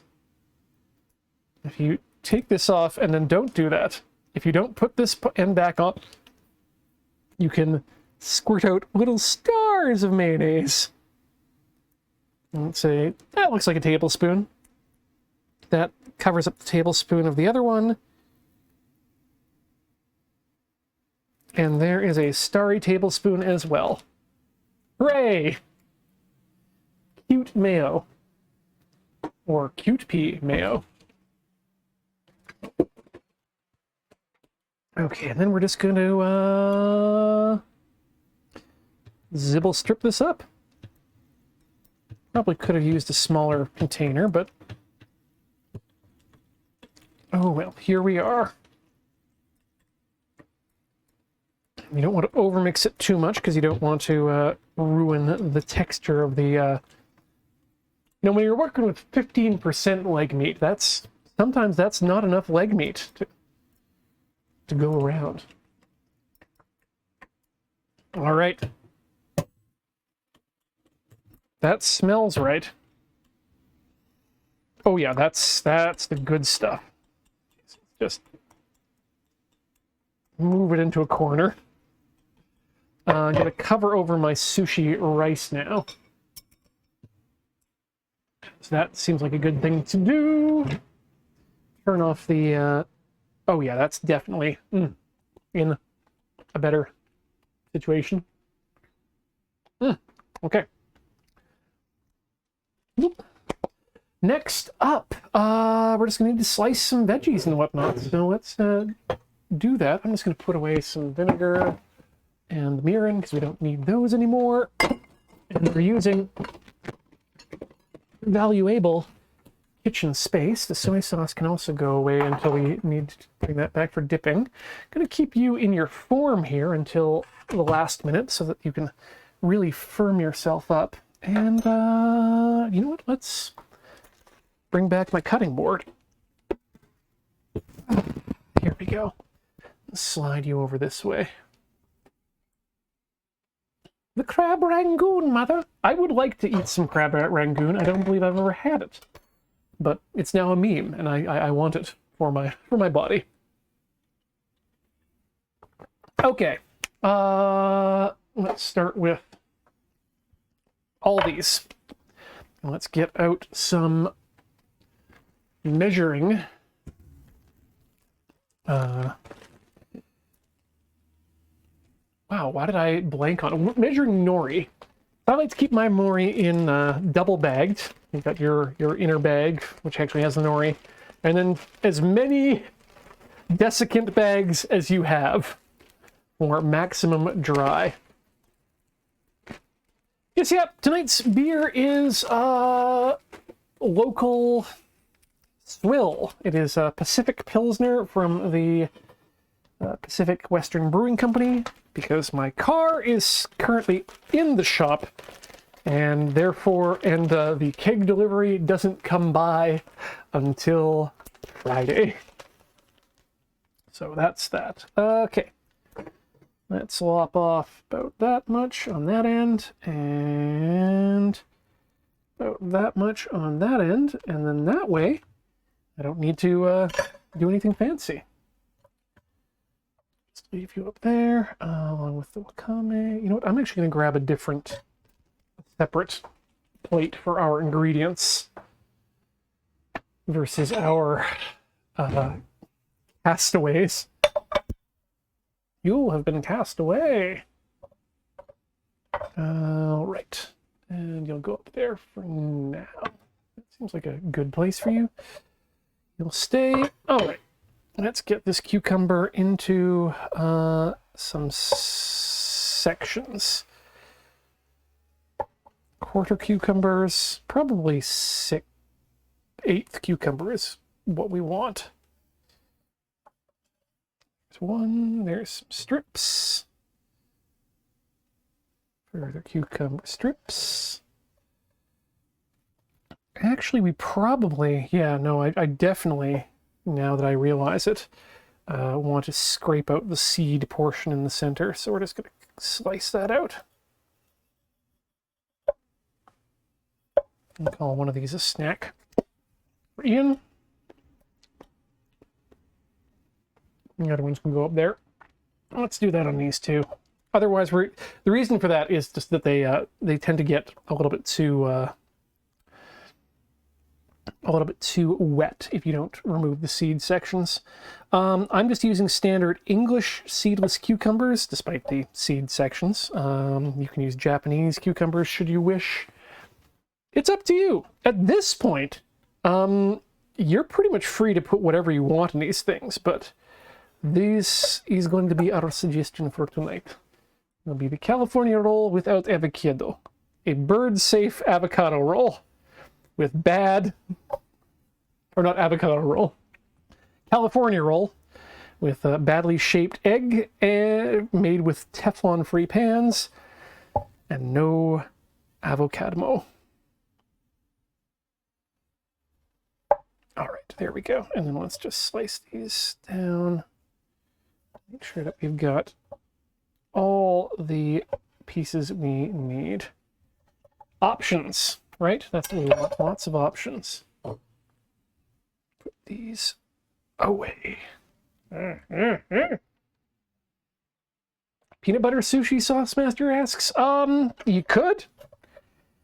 I wouldn't, but you do you. I'm not going to stop you. I mean, unless you come to my home, and then I will have to stop you. Okay. These are actually absolutely the length they need to be.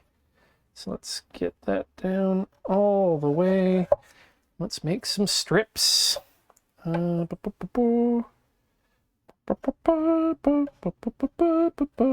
judge me. And one more on this way. There we go. Yeah, there we go.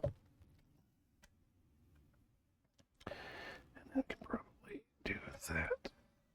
That'll even these strips out a bit, and then we can just add more as we need to see fit.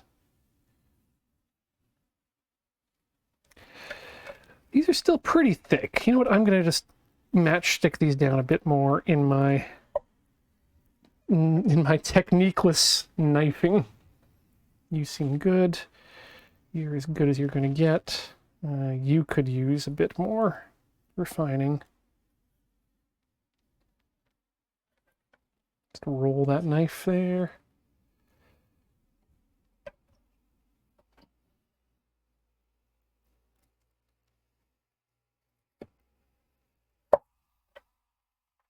Rabar says they had an amazing sushi course when they flew back from Taiwan. I'm assuming you mean like on the airplane sushi? That's impressive.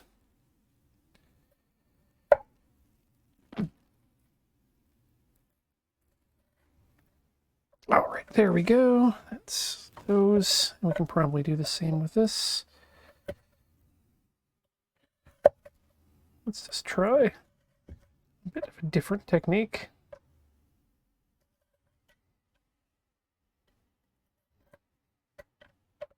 Okay, it seems to be working in my favor. These are extremely thick cut carrots, but it should probably be fine. It's all going to be delicious in the end. Okay, that looks good. There we go. And now let's do the same with these mushrooms. These should be a lot easier to do. Let's get them up on the cutting board. All right, here we go.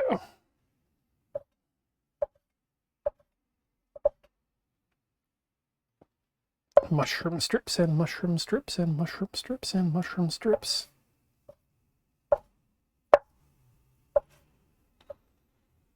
Good. Can't have, in my mind, you can have futomaki with without a lot of things, but you can't have futomaki without mushroom.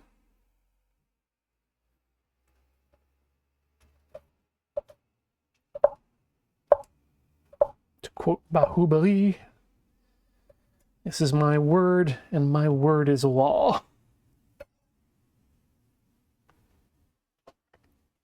Yeah, if you want a good foreign film experience and you have access to Amazon's streaming service, check out Bahubali on your local streaming service. Super fun Indian film. You can join the ranks of the Bahubelievers. Counted among them, myself, Coriander, Graham. I think Beej was asleep when we watched it, so.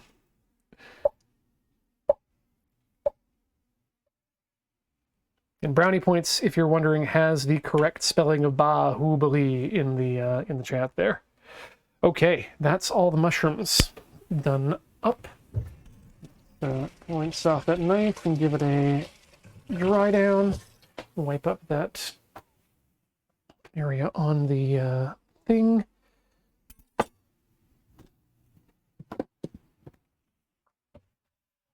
Alrighty. Oh, god dang it, spinach. Yeah, there's time for spinach, right? There's always time for spinach. Because we need it for the I need it for my work. I need it for the futomaki. So I guess we're gonna make a very quick boiled spinach here, folks.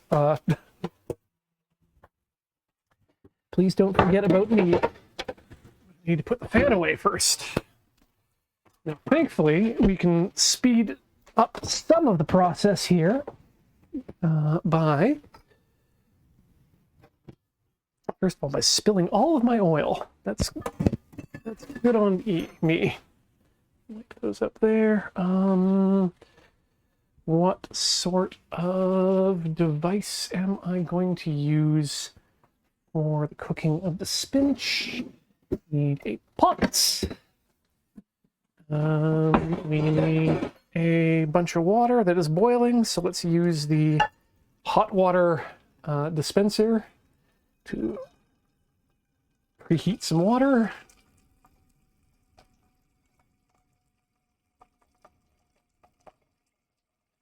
And then we get to have the fun of waiting for water to boil, which is always my favorite.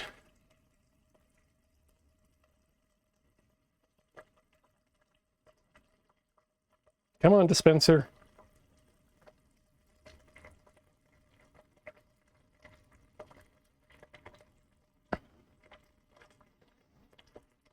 I mean, it's kind of annoying because we're going to make the spinach very hot for a very short amount of time, and then we're going to use water to make the spinach cold again.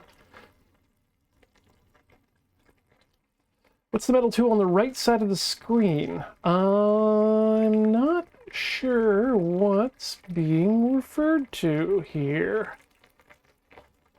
No kettle? No, I currently am using a, not a Zojirushi, but a Tiger brand hot water dispenser thing. We had a kettle, and I have recently, well, it died, and so now we are using one of these friends. It's quite good. I like it. I don't know if I will buy another one when and if this one fails, but I could go either way. It's been handy though.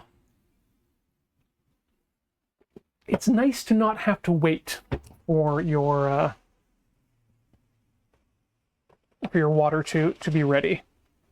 Okay, I'm just going to be mean and cut off most of these stems here because we don't need them for what we're making at the moment. So I'll just give it a chop at the bottom here. You could use those for other things, but I'm just going to be a wasteful TV host for the moment. All right.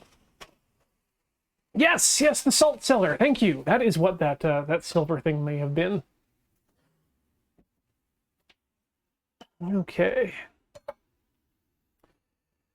And now we wait, as I said. Let's get out my lampy friends, and let's prepare a nice cold water bath for the spinach to come out into.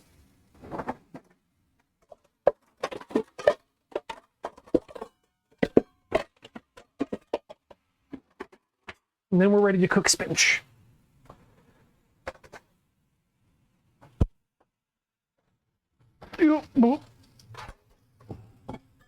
Stepping over things. Catching up on chat here.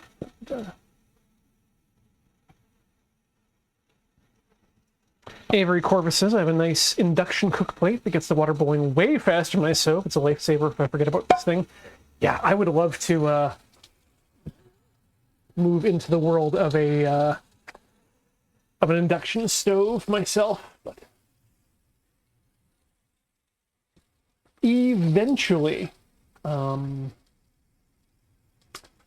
the stove will die, and then I will be compelled to replace it with something, and that something will probably be an induction cooktop, because Ian loves his induction cooktop speediness.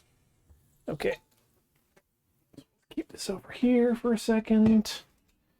I'm gonna put that in there so that these. What else? Yes, something else you should all be aware of. If you're a cook like me, or you enjoy cooking, and you enjoy cooking correctly, you want a good thermometer. And I only bring this up because this is the thermometer I use. It's a Thermopin. They're extremely accurate, they're extremely rugged, they're extremely good. They are costly, but they are worth every penny in terms of a good thermometer. The reason I bring it up right now is that if you go to twitter.com/AltonBrown, he's got a 25% off code on his off of his feed, and that brings the cost of these things down to a slightly more palatable level, but they are really, really good as as thermometers. So Ian recommends. Yeep, yeep. Whoop, whoop. Let's get that twist tie off those spinches. And we're just about boiling. So once we're boiling, we'll toss those in for a scant minute and call that spinch.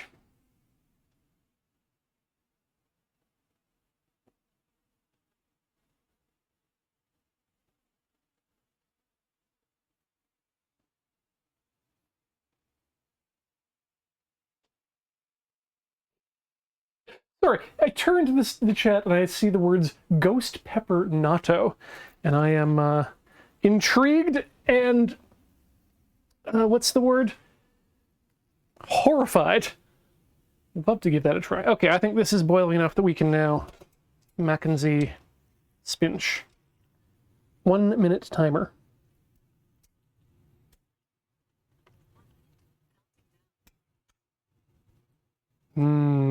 You can really smell that spinch.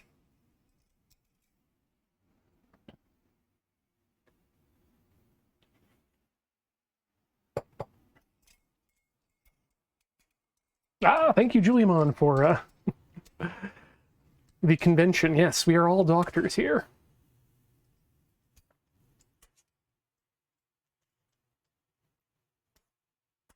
Let's keep that all together. But yes, Stimker, you say you got a lot to learn? We all have a lot to learn. The important thing and the message of this show is don't be afraid to try.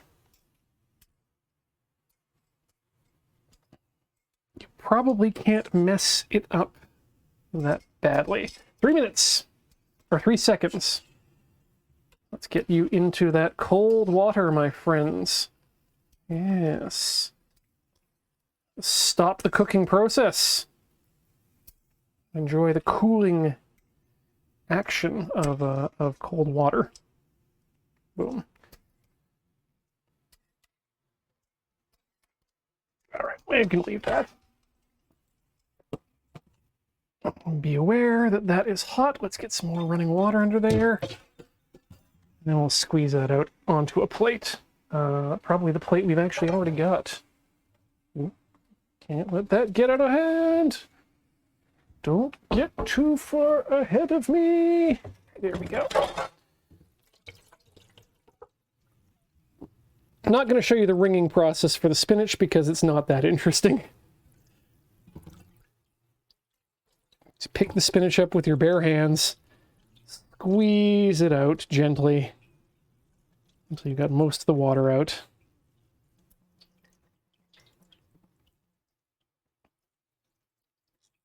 And then you've got some spinach. Where is my... I don't think I have enough room on my toppings plate for my spinach right now. Well, maybe if I push over the mushrooms. There we go. Leave you staring at that plate, hot plate. Here you go. Check them out. Spinach. You can disentangle leaves later, but that's going to be delicious. Okay. I think we're done with the prep work. Now is the time for us to actually begin the machinating. That is not the word. The creation of Maki? Sure, let's call it that. Hold on, I want to just put away a couple things here before I forget. As if you don't put things away where they belong, then you can't find them. Where should you put something? Well, the first place you look for it. Because that makes sense. Okay, let's leave that down here. Let's bring this over here. Gonna move some of these things around just to make some room in front of the cutting board because we're gonna want to use a lot of plastic wrap in the next little bit here. Bring that over here. Okay, I think that's gonna be the best place for you. All right, So we have, actually, let me adjust this camera too, so you have a better view of what's going on down here. All right. Now, am I in view? Nope, my head is out of view. That's no good. That's a no good, boss. Wait, what if I made you higher? What if I got you all higher? There we go. There we go. Now you can all see everything that's going on here. All right, so we got our work surface. We've got our egmago. Let's put that on its own little cutting board here. Let's see how that turned out. Well, that's not actually half bad, honestly. I'm going to actually take a bite of this first, just to see how it turned out flavor-wise. Be careful unwrapping, Ian. All right, let's cut off the end here, and then do another slice for Ian. Let's get a cross-section. So cross-section-wise, it's not bad. You can definitely tell the layers are way, way too thick, but it's not... it looks kind of like tamago. So let's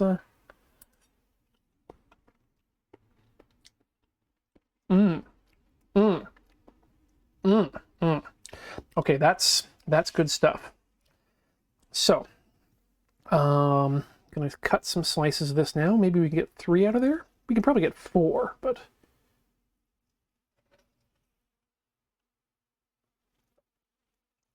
3 and an extra, I guess, is what we got. All right, so that is egg taken care of. Actually, I'm going to get another cutting board for it. Live on. This is one of the issues with sushi, is that it does take up quite a bit of space. Let's pull that on there, and let's send that to the phantom zone. Then let's rinse off that knife to get rid of the sticky eggness.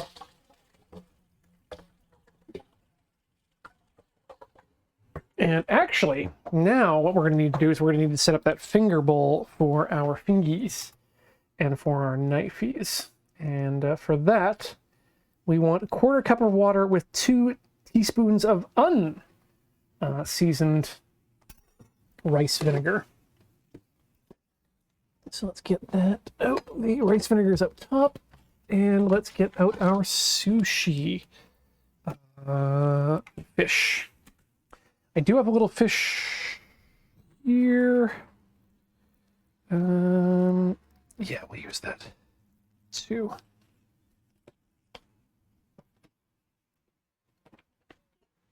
Okay, so we got our sushi tuna. We've got our fingy bowl. Got a paper towel to wipe things with too, because we're going to want that. And we're going to need this. My hasp teaspoon is out and about, so let's put 4 of those in there. 1, 2, 3, 4. Now the purpose of this, as some of you had guessed earlier, is to keep the rice from sticking to your hands while we are actually assembling the sushi. So rice vinegar goes back up. 1/4 cup of water comes with me.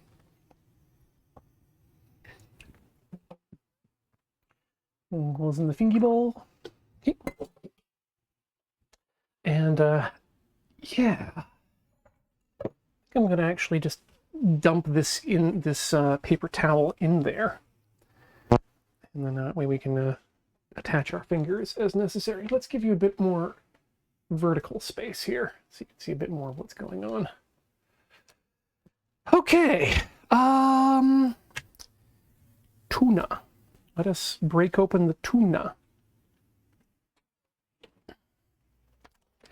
And get this ready for what we're doing here.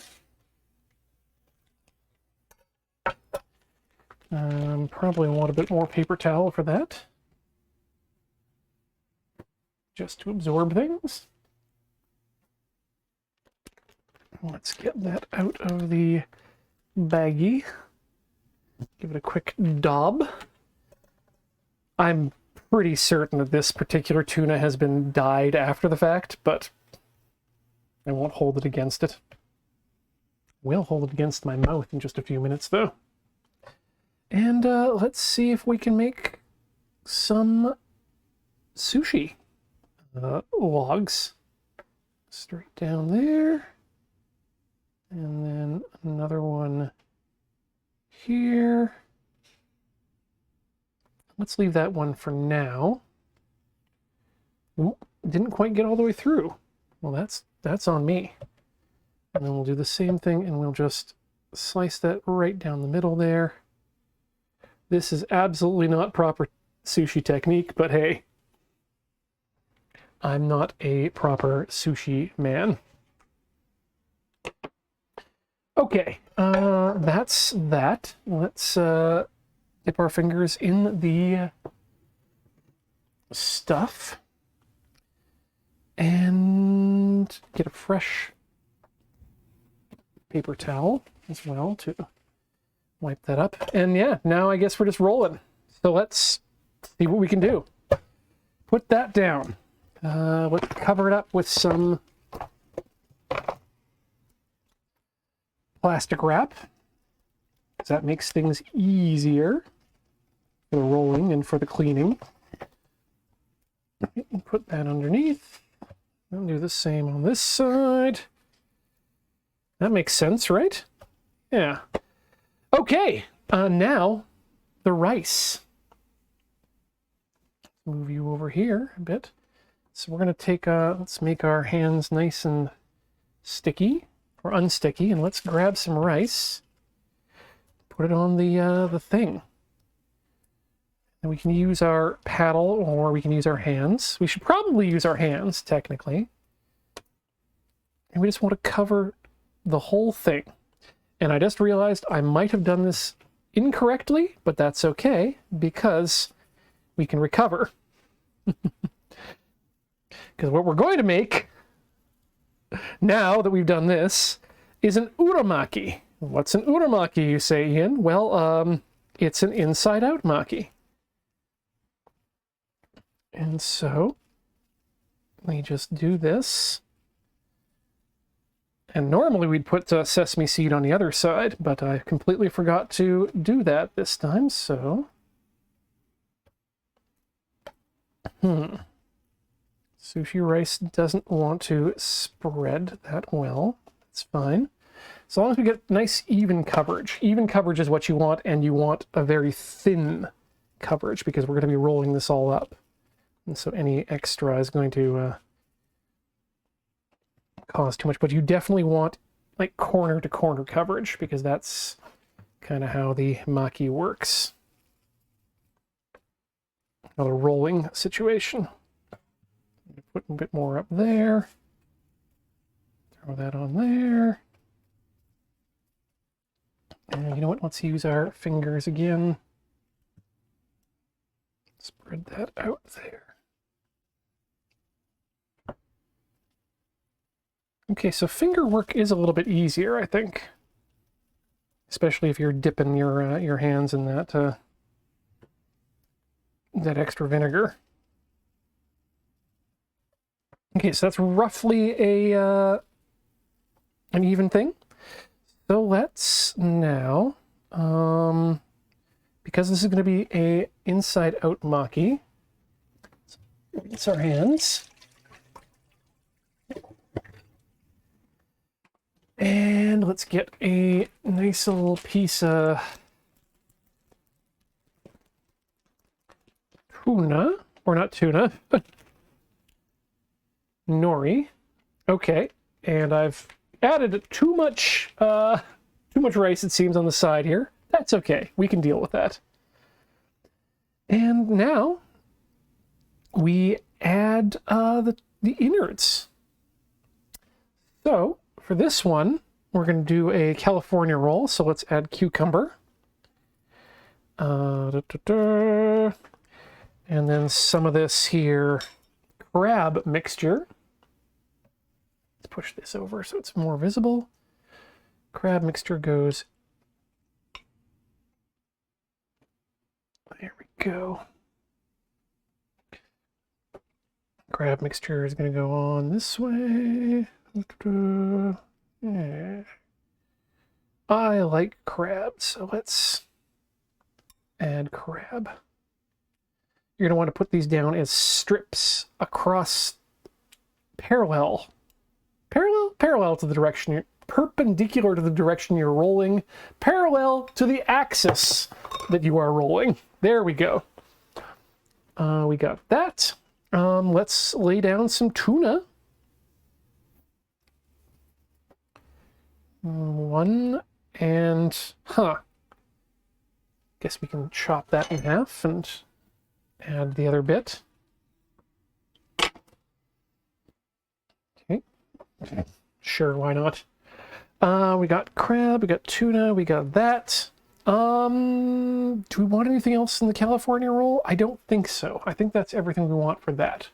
So, now we just bring it up over and pull it in and then continue the rolling action, he said, assuming this would work. And it comes out and it sticks to the cutting board, and good God, we did not do well here. Let's see if we can prop up those ends. Wow, that... I think I actually didn't press enough of the water out of the crab because we got a little leak there. That's no good. Oh no. Oh no! Let's try this again. I badly planned this. So you'll get eaten later, my friend. Scrape that up and put it there, I guess. Oh, what have I done?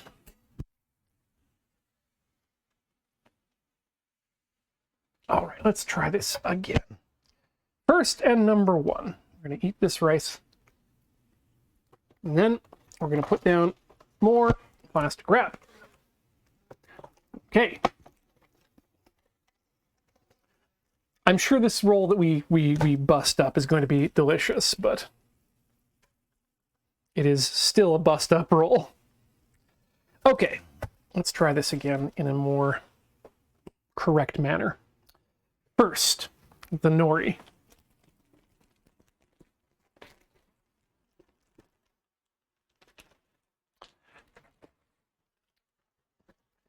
Texture side down, shiny side out is the way you like to do it. Parallel lines in the direction of the rolling.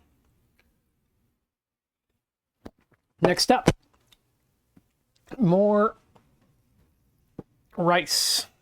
So let's get the rice on there.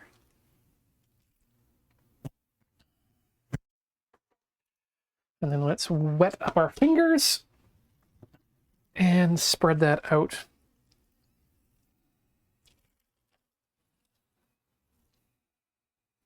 Over the surface of the nori. This is already looking better. Okay, we just need to keep our fingers nice and moist. This also seems like a much more thin amount of rice than we had used previously. There we go. Just a bit around the edges, up to the corners, up to the top edge. And that will do nicely. That seems a bit rough. Okay, there we go. That'll do nicely. Next up, now we're futomaking, so we should probably start with the cucumber because that keeps things nice and regular down at the bottom. Then let's add a strip of carrot, some mushrooms,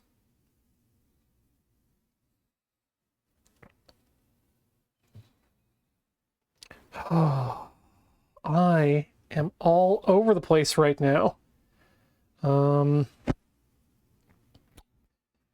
Right, before I do this anymore, let's mix up some wasabi. Now, do I remember my wasabi ratios or not? Oop. Ah, oof. Okay. I believe it's one. You know what? I'm just gonna look it up. That's even easier to do. Wasabi powder ratio.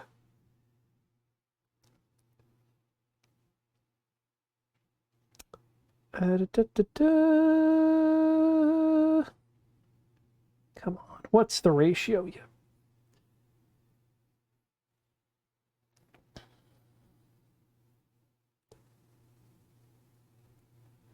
One heaping teaspoon of powder, 1 teaspoon of cold water. Perfect. Good to know. Okay, where is my teaspoon? So technically, I should actually be making,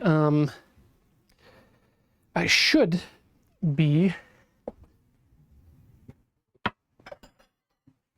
putting wasabi in the roll itself, but we'll leave it as an exercise for the eater to add their own wasabi. Yeah, this is not going to be real wasabi. This is from a powder from probably 1996. This I did double check to make sure is fine though. All right, let's get that in there. And we'll add a teaspoon of water. And then we'll mix that all up with another pair of chopsticks. We're starting to run out of chopsticks. All right. Now, the reason I wanted to do this immediately is that I'm going to want to taste on air, right? And if I'm going to do that, I need wasabi to do so. And if I'm going to have wasabi, it needs at least 5 minutes in the fridge to set up and also develop its flavor. So this is vital to do right now. Oops, did I have that too much off camera? I think I did. And there you go. It actually has a very strong horseradishy smell right now. But yeah, I've heard tips like leave it turned upside down in the fridge. Now the issue is you just want it to be a bit open and let a bit of the air boil off. You want some oxidization to occur, but not all of it. So let's put that in there, and I'll say 5-minute timer. Okay, so we got those. We got the mushrooms. Let's add some spinach for that delicious spinchy flavor. Sushi Maki. And a strip of egg. Egg strip, baby, egg strip. Okay. Let's see if we can do this time. Drink for luck. And pull that end over. If I remember correctly now, we want to tuck and then lift and continue the rolling action, giving it enough power to maintain shape, but not enough to ruin it. And I think we may have made a successful maki. At least one. Ooh, that's a little less than successful. Let's see if we can massage that into a bit of a better shape. Okay. That seems betterish. Let's leave it wrapped up for now. and then we'll come back and slice that in a second. I want to try one more California roll before we do our taste tests. Also to let the time go. Let's do it uramaki this time, and let's do it right. So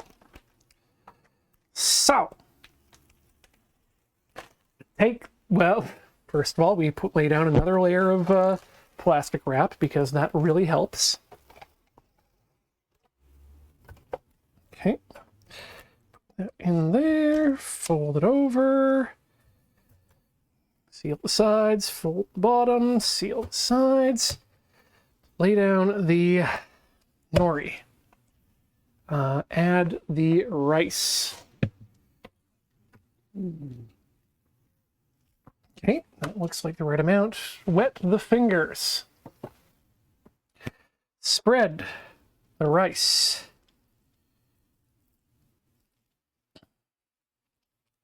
Spread the rice. I said spread them. You grains of rice don't know what you've got. You're about to become a delicacy in many cultures. Sushi has become an international food.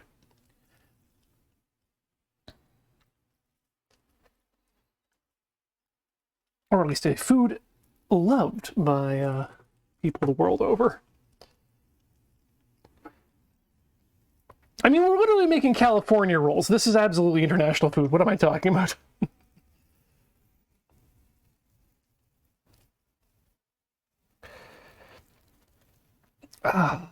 Okay, and just a bit more down the corner. I have a feeling I use too much rice in these, to be honest, but yeah, we're making do. We're doing our best. We're living our lives. We're just innocent men. Just innocent men. Just men. Okay, there we go. That's that. Let me rinse off my fingers for further doums. Okay, next up. Now is when we add the friendly sesame seeds of the toasted variety. Don't be afraid to just go ham with those if you like them or you're not allergic. I like them and am not allergic, so I do go ham. And now is the trick where you flip it over. That's how it's done. Okay, I was the worst earlier. Let's lay down an cucumber. Let's try to press out a bunch of some... Ooh, okay, actually we'll just take crab from the top where it's drier. I guess we'll store this in the fridge at an angle to drain more crab when we're... if we don't use it all tonight. Actually, right now I'm gonna drain it up on its side here. Let's bring more crab up. Ooh, the 5-minute timer is down, so now our wasabi is just gaining flavor at an astonishing rate. Up until 15 minutes, at which point it begins to lose flavor. So don't over-age your wasabi. All right, that's a good looking crab strip here, just about. Okay. Yeah, I'm worried about the lack of avocado. Oh, well, nothing to be done about it right now. Tuna goes in next because it's good and we like it. How much more do I need? About half that one. Great. Okay. Get inside my maki. And do we want a cucumber or anything in here? Or maybe an egg? Now let's leave this one as it is. Okay. Hands across America. And here we go. Lift. Tuck.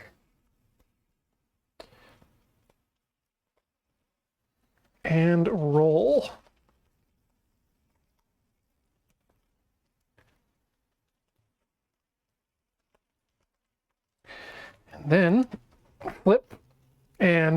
mop up your crab juice ejections. And that's just about, I think, what we're looking for. Just about, not completely, but that's very close to a perfect California roll. So now that we've got a couple rolls put together, I think it's only fair for me to go about giving this a taste test. What do you say? Do you think we're ready? I think we're ready, but we'll see. So, yeah, let's just lay this down on the cutting board. It's caught most of the excess crab juice. Toss that over there. And let's get my wasabi and a mixing plate.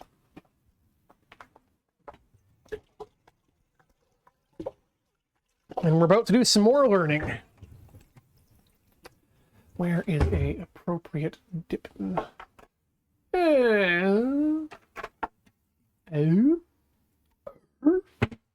It'll do. Jar, good enough. Wasabi, good enough. Soy sauce, Kikkoman style. Whoop. Where did I go? Coming around.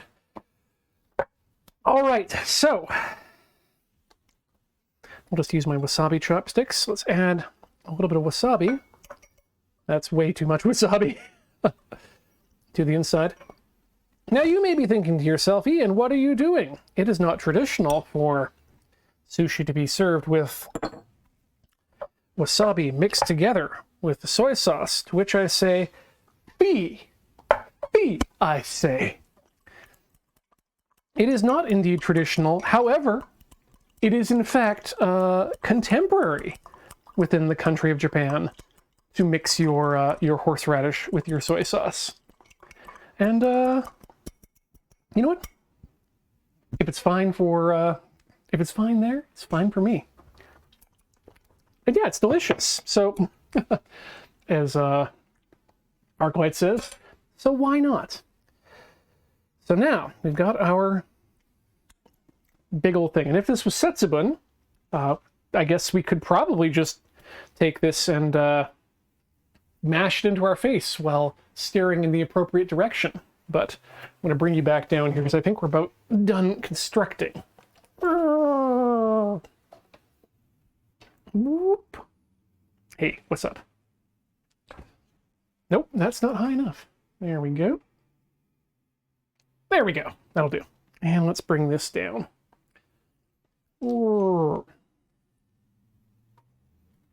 Okay, so we're going to need to cut this first. And that is done by, you want to wipe your blade down with the vinegar so that it also doesn't stick to the rice while you're cutting with it. Give it a few passes there. And we're going to cut it once down the center. And give it another wipe, because otherwise stickiness occurs. Move these together, and then 2 confident cuts. 1, 2, and let's have a look. These are thick pieces, by the way, but I'm okay with that. There's the interior. What do you think? I wish this part was avocado, but other than that, it's not looking so bad. There's a lot of rice in there, probably more than I'd like, but let's see how she does in the old mouth hole. So I'm going to give a dippy dip. And here we go.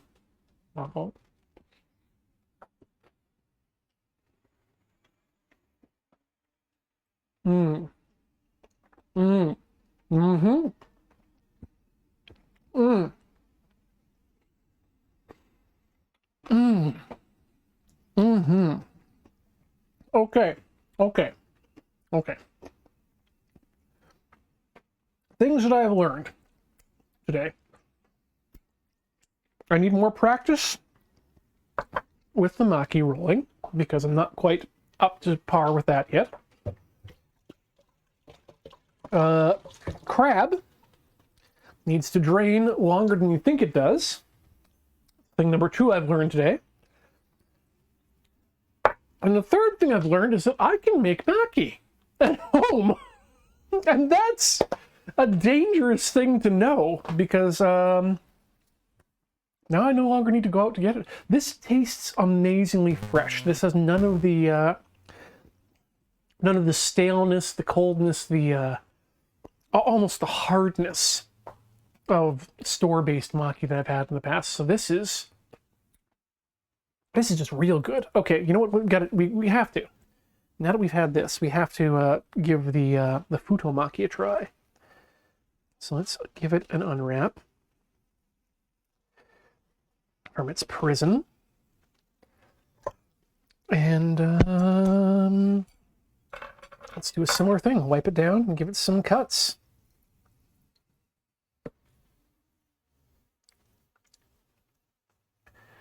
All right, that's one. Come on over here. Whoop. Go on a journey. Right, and 1. That's how you're supposed to do it. Okay, let's maybe try 3 cuts here. So 1 down the center. It's 1, 2, and 3. Not bad. Not great, but not bad. Okay. Take one at the top. I think that looks really good in there. You can see the... Oh yeah, that looks great. Let's grab you, give you a little dippy. And then come to my mouth.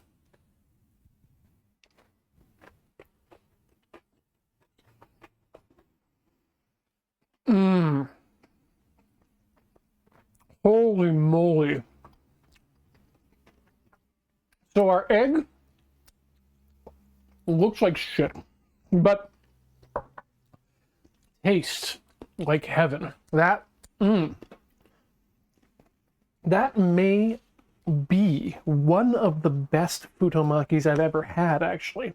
Normally I don't go about ordering them because they seem a bit standard, but this is, again, the freshness I think has a lot to do with it. And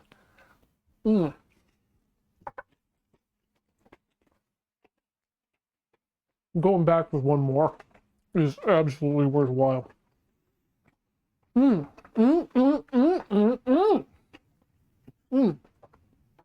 the wasabi back in the fridge to get up to power a bit more here. Folks, that's going to do it for Tinker Tailor Solder Fry here. Oh, you know what? Let's get an objective review here. 1 second. I'll see if that can happen.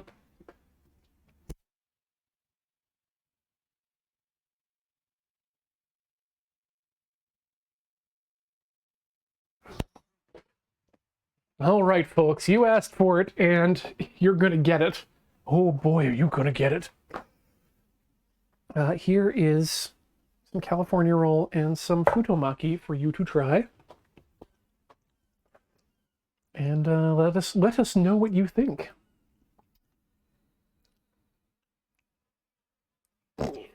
Yeah.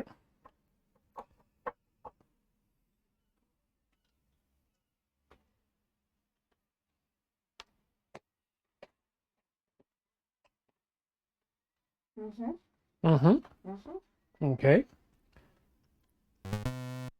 Got like a little smokiness. That's from the egg. Oh wait, actually no, that's probably from the shiitake. Now that I think about it, it's from the egg. It's from the sheet. I'm gonna double check that, but.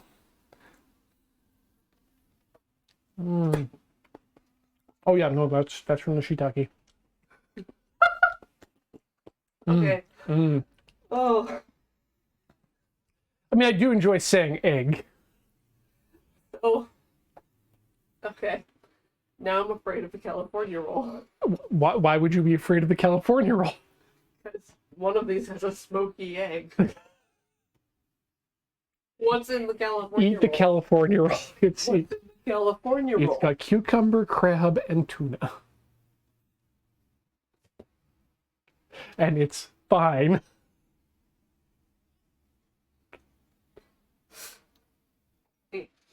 Good side.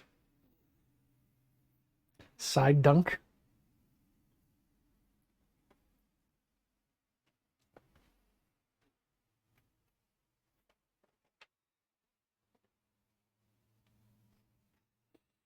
Realize you should be close to the microwave. I mean, microphone. Oh.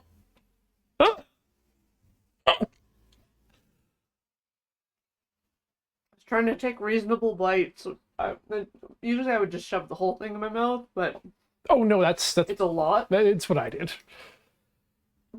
I have a breathing problem when there's rice up in my nose from someone threatening me with magnets. Oh god. It's fine, it's a little salty.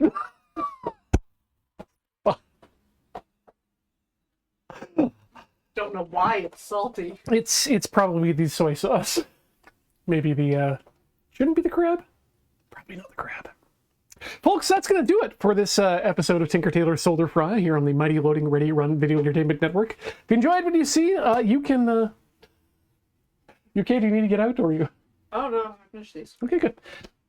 You can check us out over at loadingreadyrun.com for all the great shows. In fact, you can go to /live there to find out what's coming up next on the platform. I believe that tomorrow we'll be starting off with a Kirby long play from Heather. Corey's going to be running the Can't Draw Horses Club in the afternoon, and in the evening, it's the return of our live show, Loading Ready Live. So get ready for all of that over the weekend. Thank you to those of you who are supporters of Loading Ready Run in your various ways. You can be a supporter by simply just watching our shows, be it here or at youtube.com/loadingreadyrun, youtube.com/loadingreadylive, and youtube.com/LRRMTG for the Magic the Gathering content. Thanks to you who are just hanging out in the chat, chatting with us tonight. Thanks to those of you who have been members at youtube.com to be a question asker on our Asklers, and thank you to those of you who contribute over at patreon.com/loadingreadyrun. It keeps the lights on here as well as at the office, and we greatly appreciate all you do in that respect. Finally, we want to thank those of you who were kind enough to give us your subs and bits here at twitch.tv/loadingreadyrun during the stream, and we have a list of some of you here we want to thank. At the very least, I'm going to start with Vanilla Fish, because they I never open this page up at the right time. So burp for sushi. Burps for sushi. Thanks to Vanilla Fish for 3 months of subscription. Thank you to Xantos69 for your generous bits. Thanks to Cranston Snord for 51 months of subscription goodness, as well to Forge Bold for 52 months. That's 1 year and weeks. Isaiah Jenner has been a subscriber for 54 months. Why are you... Okay, you're not incrementing by one. Everything's okay. Thank you as well to Converging Minds for your bits. Sushi time is yum time, so let's enjoy the cooking process. I think we did. Thank you to Captain Clown for 16 months, and to C. Kazduk for their bits, saying thanks for the subscribing to Bird Facts. I remember Bird Facts. Well, once again, thanks to the Food Beast, for rating us with a huge number of people here for the sushi. The King Wiggins is a 41-month subscriber, so close to the age just mentioned, but in months. Thank you to Mayari for 89 months of subscription. Thank you as well to Mito Manox for 17 months, and to Saber Pilot for 27 months. As well, Commander Zell Gudis has been a subscriber for 11 months. Ask Who has been here for 71 months. That's a paddlin'. We got to thank Thinker, who is a brand new subscriber, and thank you to the Maricat for gifting that sub as well. Finally, the Shame Granny comes in at 62 months, saying, "Ian Horner, I can hear you in the kitchen drizzling on the rice. Such shameful behavior." One of my favorite running bits. Hieroglyphica for 62 months just tuned in for the hummed rotation song, and I subbed just for that. Perfect. Thank you so much for respecting the rotation. All Hail the Pan is a 65 months subscriber. Thank you so much. I Am Clockwork has been here for 94 months. Thank you for your continued support. Floopy Noop is a 25-month subscriber. Thank you for the quarter century. Rock Pusher coming in at 66 months. Resub for Corey Flavor Judge, and it was valid. And finally, thank you to Not Keen Nor Able for 500 bits. Thanks for a reason to buy sushi for dinner. I hope your sushi treats you as well as our sushi is treating us tonight. Thank you so much, everyone, once again for watching tonight. We'll be back in a fortnight. I will never see you in Fortnite. And as we say lately, ever forward, learning out of spite. Good night, folks.